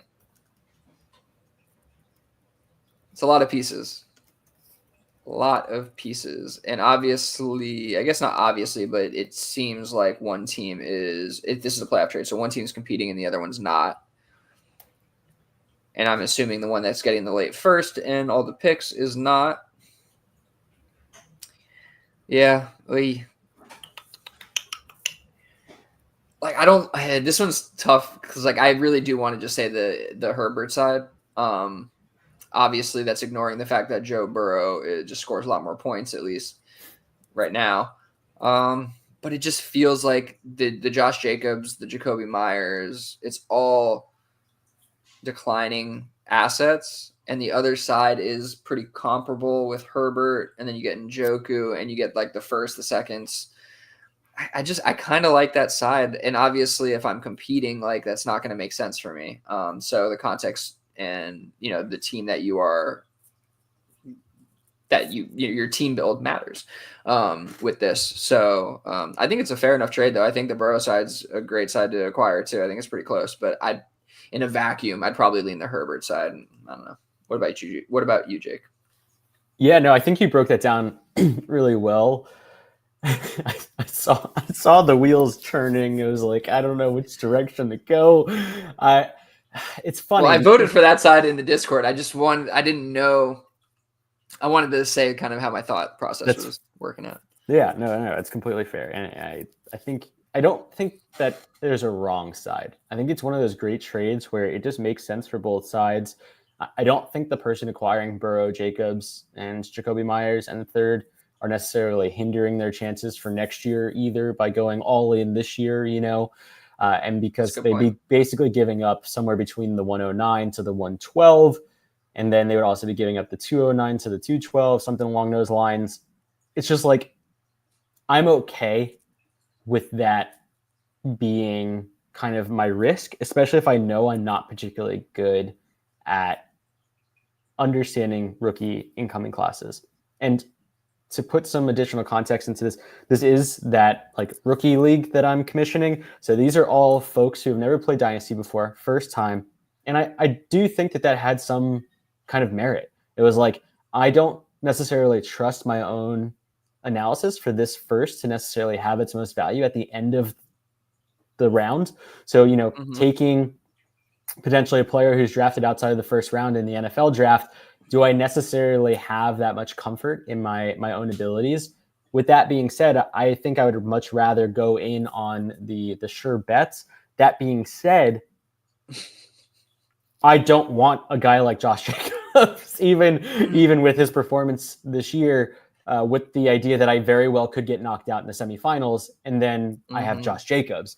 So I think there's better ways to maneuver through trades like this. I just don't think that this is how I would do it. I think value-wise, though, still, funny enough, land on the Burrow side. I think the gap is big enough from a points per game perspective that I tier Burrow and Herbert pretty significantly differently in a fantasy vacuum. Like, as NFL quarterbacks, I might even say that Justin Herbert's a better game manager than Joe Burrow. But from a fantasy perspective, like, I want Joe Burrow on my fantasy team 99 of it 100 times over Justin Herbert, and I will pay up for it. So I don't think that the gap here is that crazy to me. I see Jacobs for like Njoku in a second, something like that. And then I see Burrow and the first, and then Myers plus the third for a second. Like, that's kind of how I see it broken down. And like, that's fine by me on all of those comps. So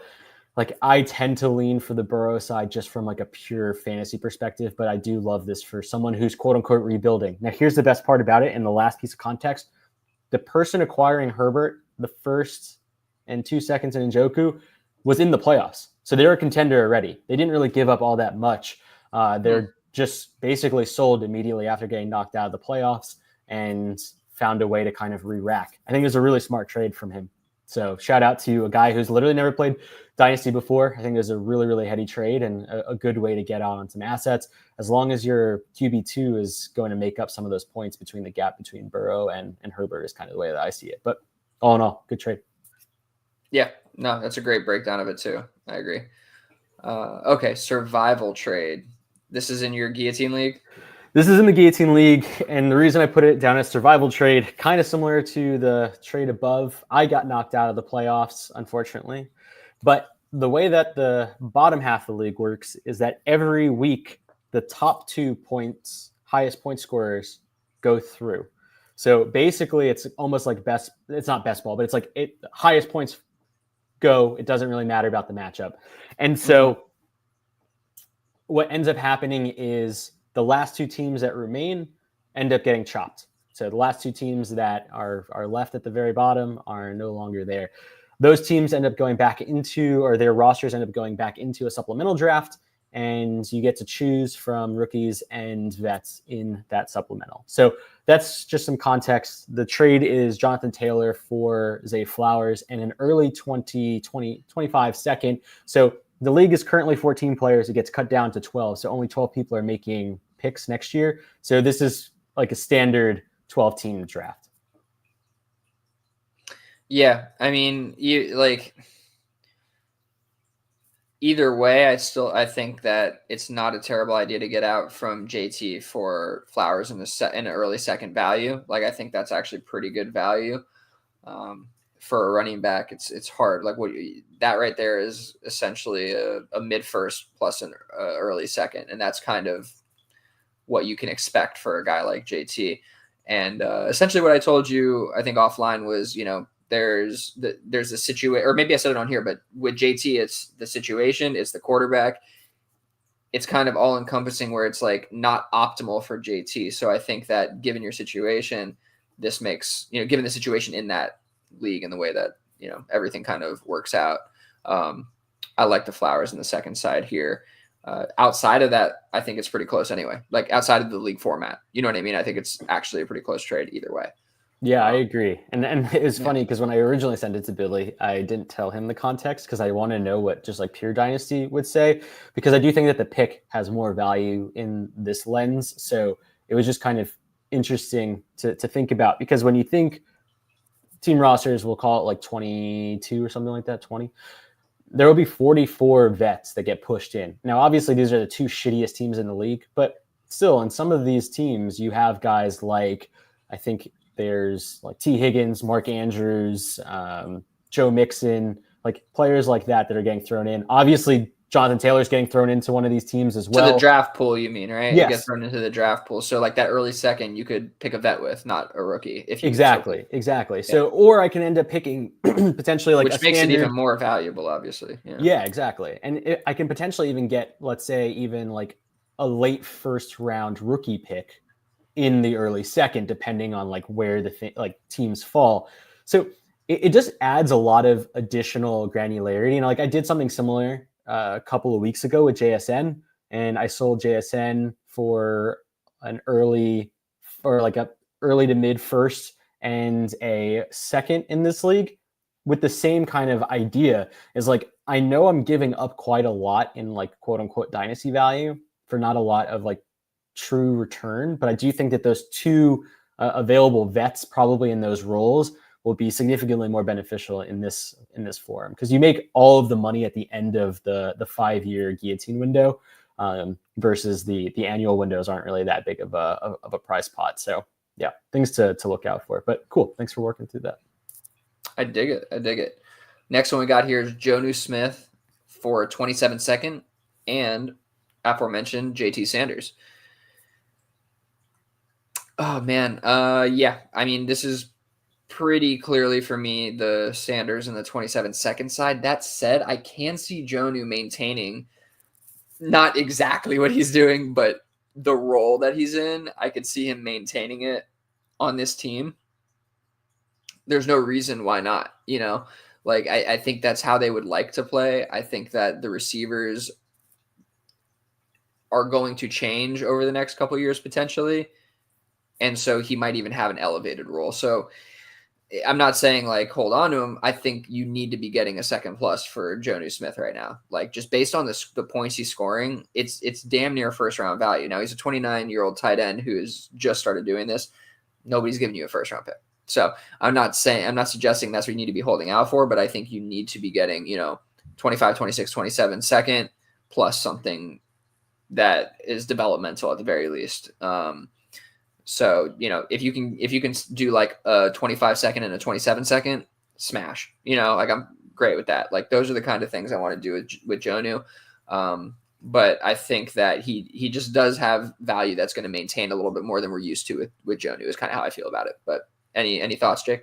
No, I think he broke it down really well. And the only other thing I would add is that, his contract is a 2-year deal. So he's going to be in Miami next year. We like what he's being used as this year. The only thing that could potentially go wrong would just be like a catastrophic injury. And those aren't things that you can kind of get out of. This would be like, I think the risk here for like a contender, because this is like a mid playoff trade, is worth it. It's just, I unfortunately, Billy keeps telling me this, I might be overvaluing JT Sanders a little bit, and that's completely fine. I just can't, for the life of me, find this deal to be palatable for some reason.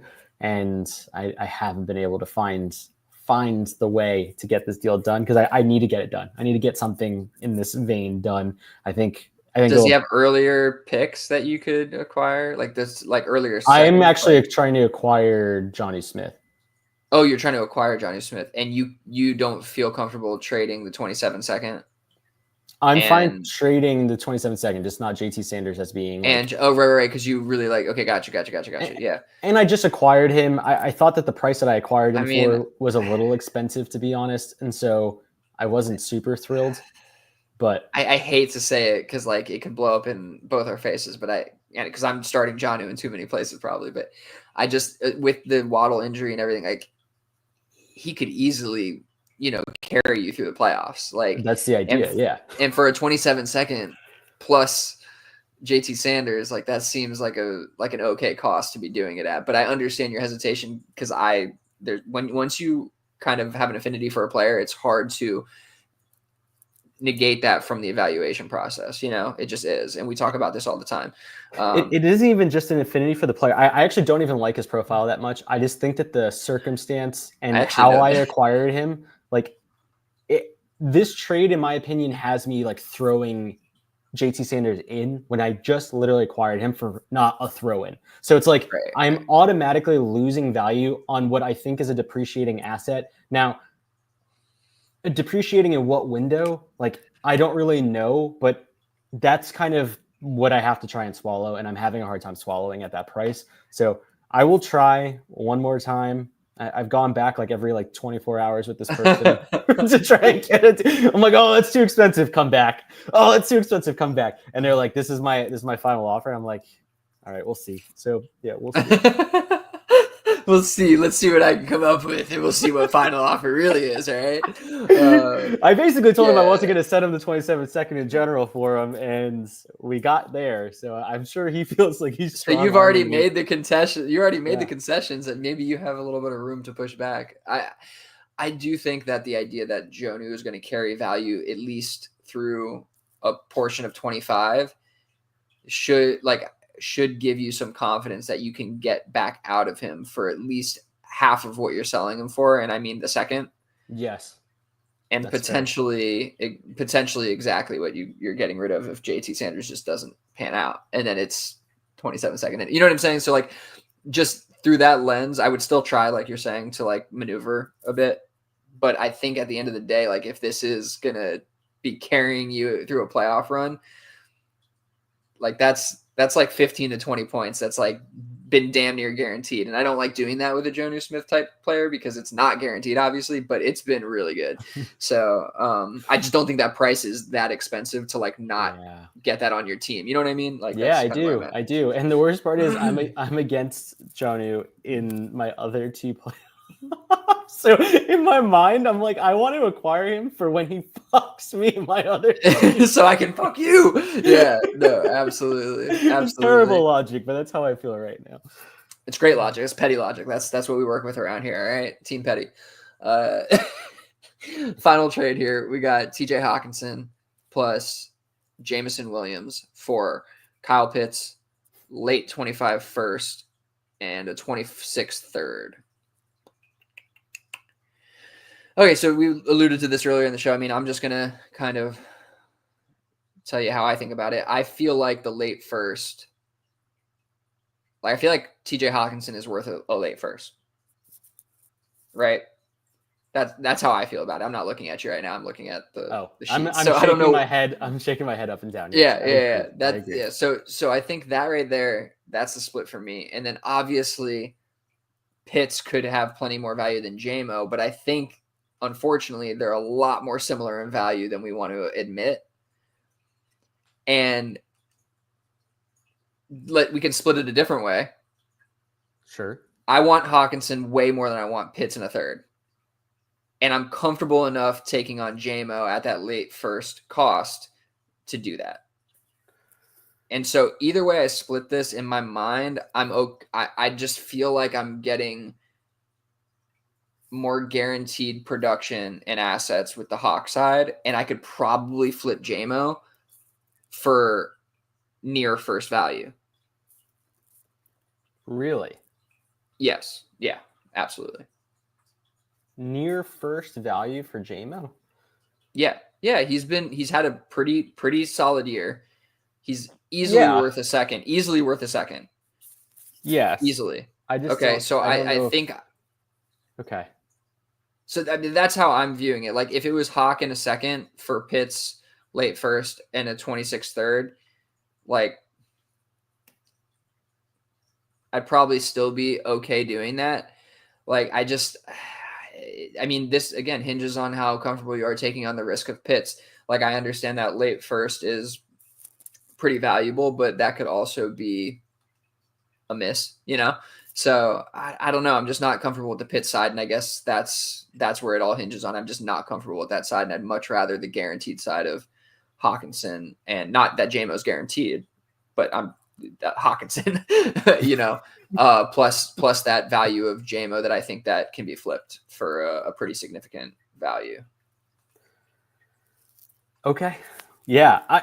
I guess for me, I like the way that Jameson you Williams. Sorry. I Yeah. just want to say Jameson Williams per KTC is valued as wide receiver 28, which is right around a 26, 27 first. Tyreek Hill, Brandon Ayuk, Josh Downs. Yes, I would take that on and I would try to sell that. That's insane. Dude, sometimes I just don't think that KTC is real. I think it lives in its own bubble, and I don't think people believe that. Like I don't see in any world where I can send Jameson Williams straight up for Tyreek Hill, even with his down year and his decrepit wrist that he probably got from beating up someone. I could definitely see that happen, but that's specific to that profile.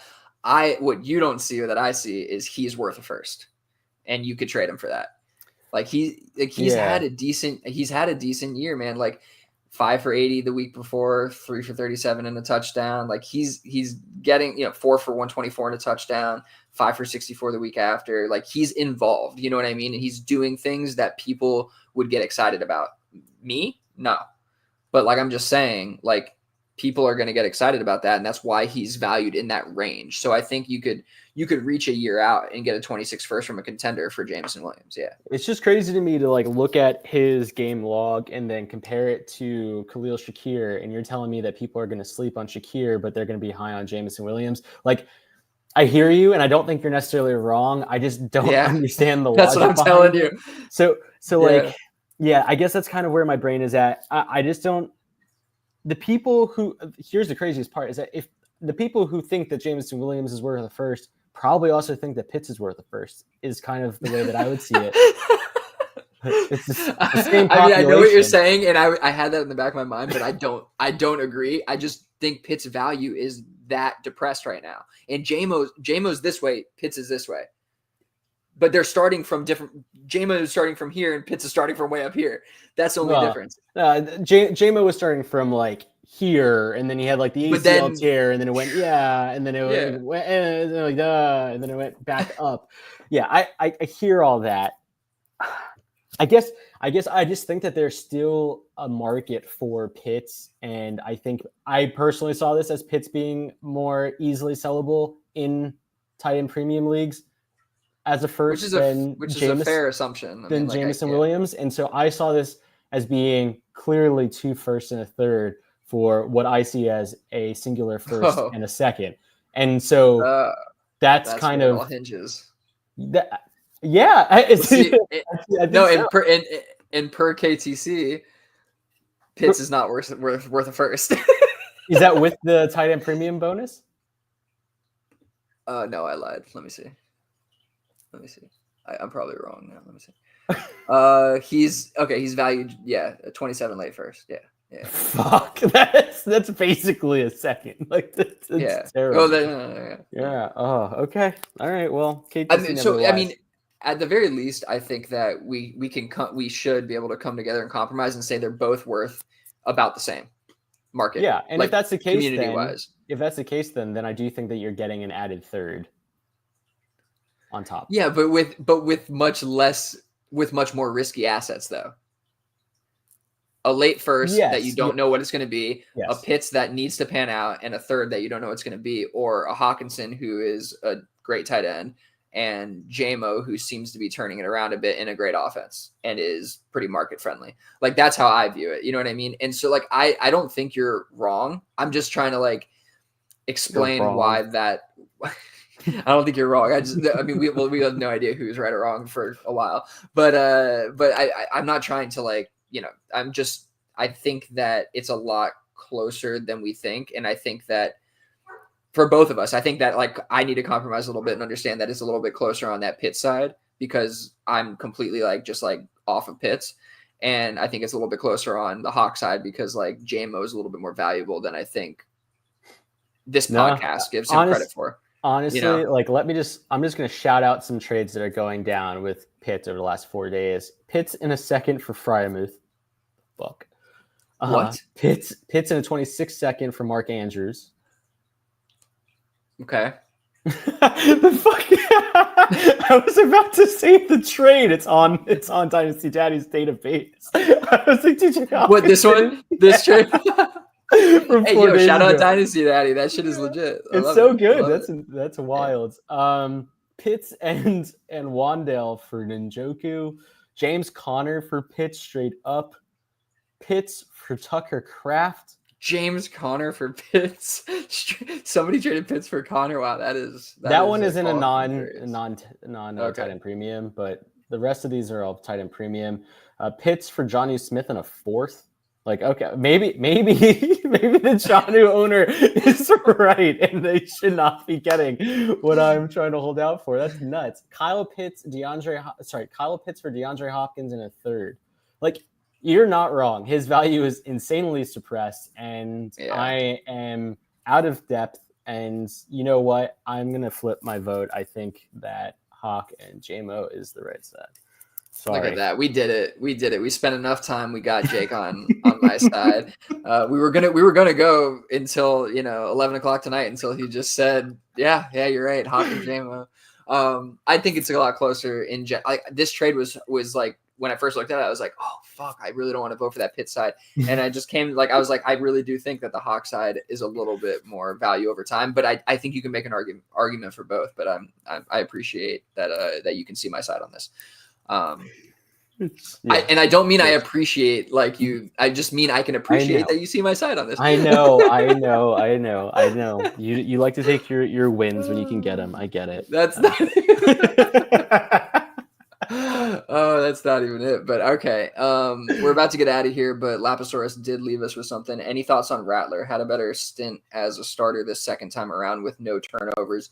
Is he someone who could develop or better to move off of? I would say better to move off of, personally. What do you mean by second stint? Well, was that Jake Haener this weekend? Am I wrong? Yeah, Jake Haener started and he came in like mid-game. I don't. There's not a lot that you can take away from those types of performances, in my opinion. He's going to start this upcoming weekend. It was exciting that he came back in the game. Yes, awesome. But he still threw 10 for 21. His accuracy was all over the place. He still looks really uncomfortable in the pocket. He's better than Jake Haener. He did prove that. So you know what?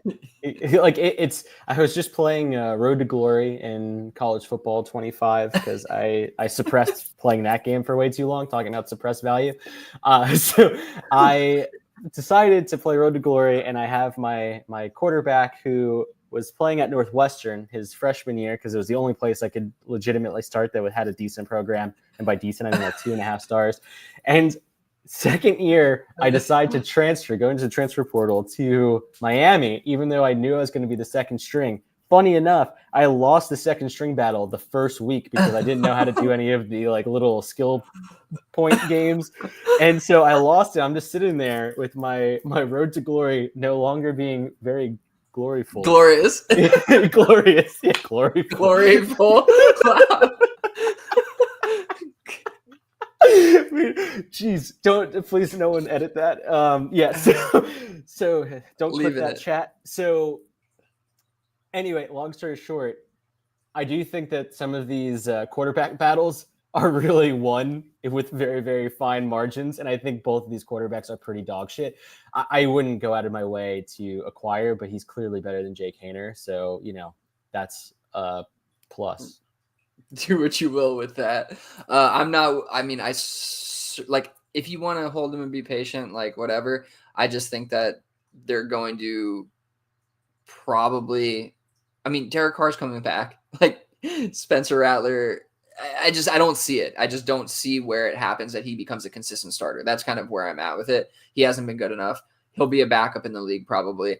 I would prefer to sell him. If I can sell him for a second, if I can sell him for a couple of thirds in the next year, I would probably do that.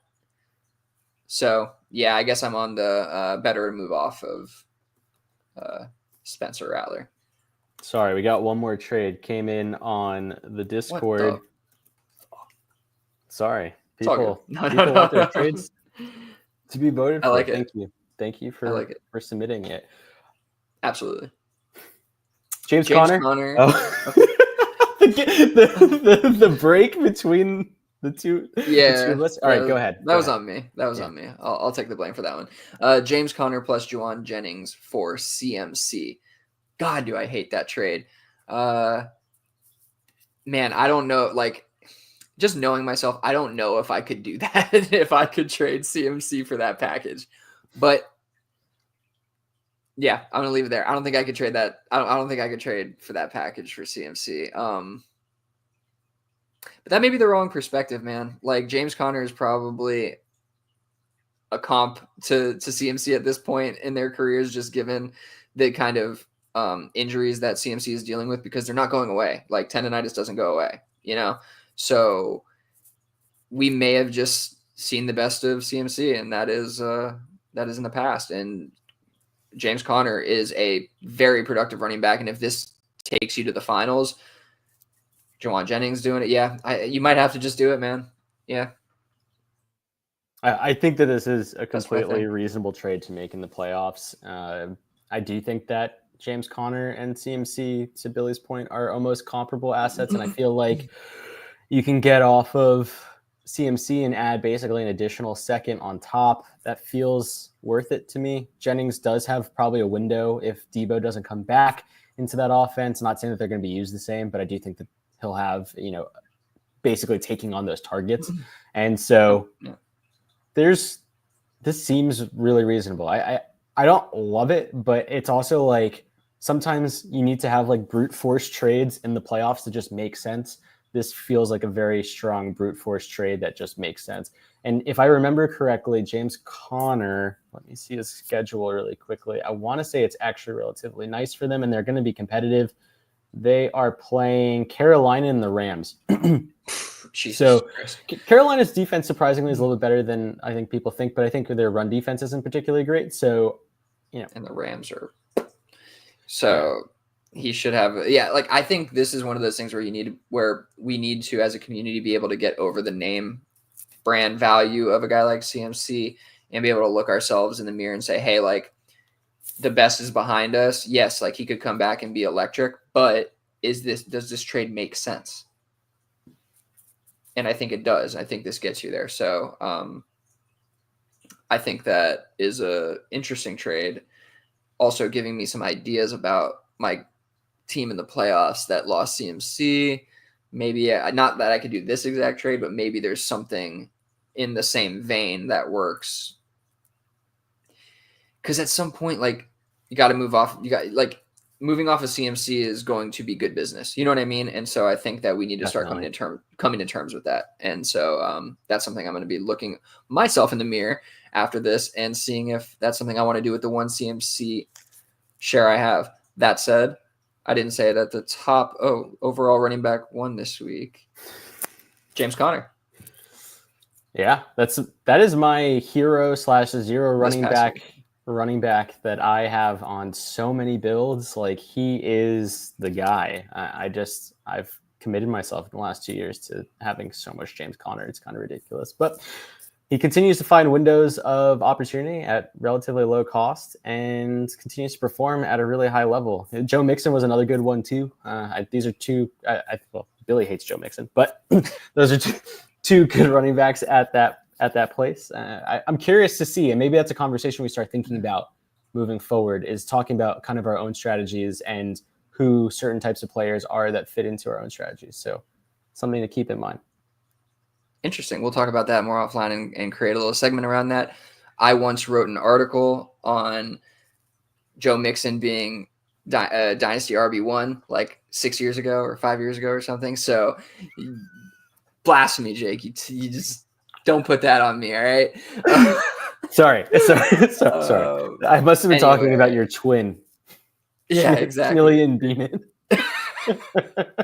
Wow. All right. With that, we are going to get out of here. If you guys haven't joined the Discord and you just joined us for the show or on YouTube, hit me up, find a way into the Discord. We love adding new people in there. It's a great time. Build a lot of the show off of there. And so, yeah, it's a good time. Thank you, everybody, for joining us. This is... I just lost where I was. Thanks, everybody, for listening to this episode of Dynasty Underdog. Check us out on Spotify. Follow us on Twitter at Dynasty Underdog, at Uriah Dawkins, at Willie B. MNFF, and at Jake Abrams. Peace out, fam.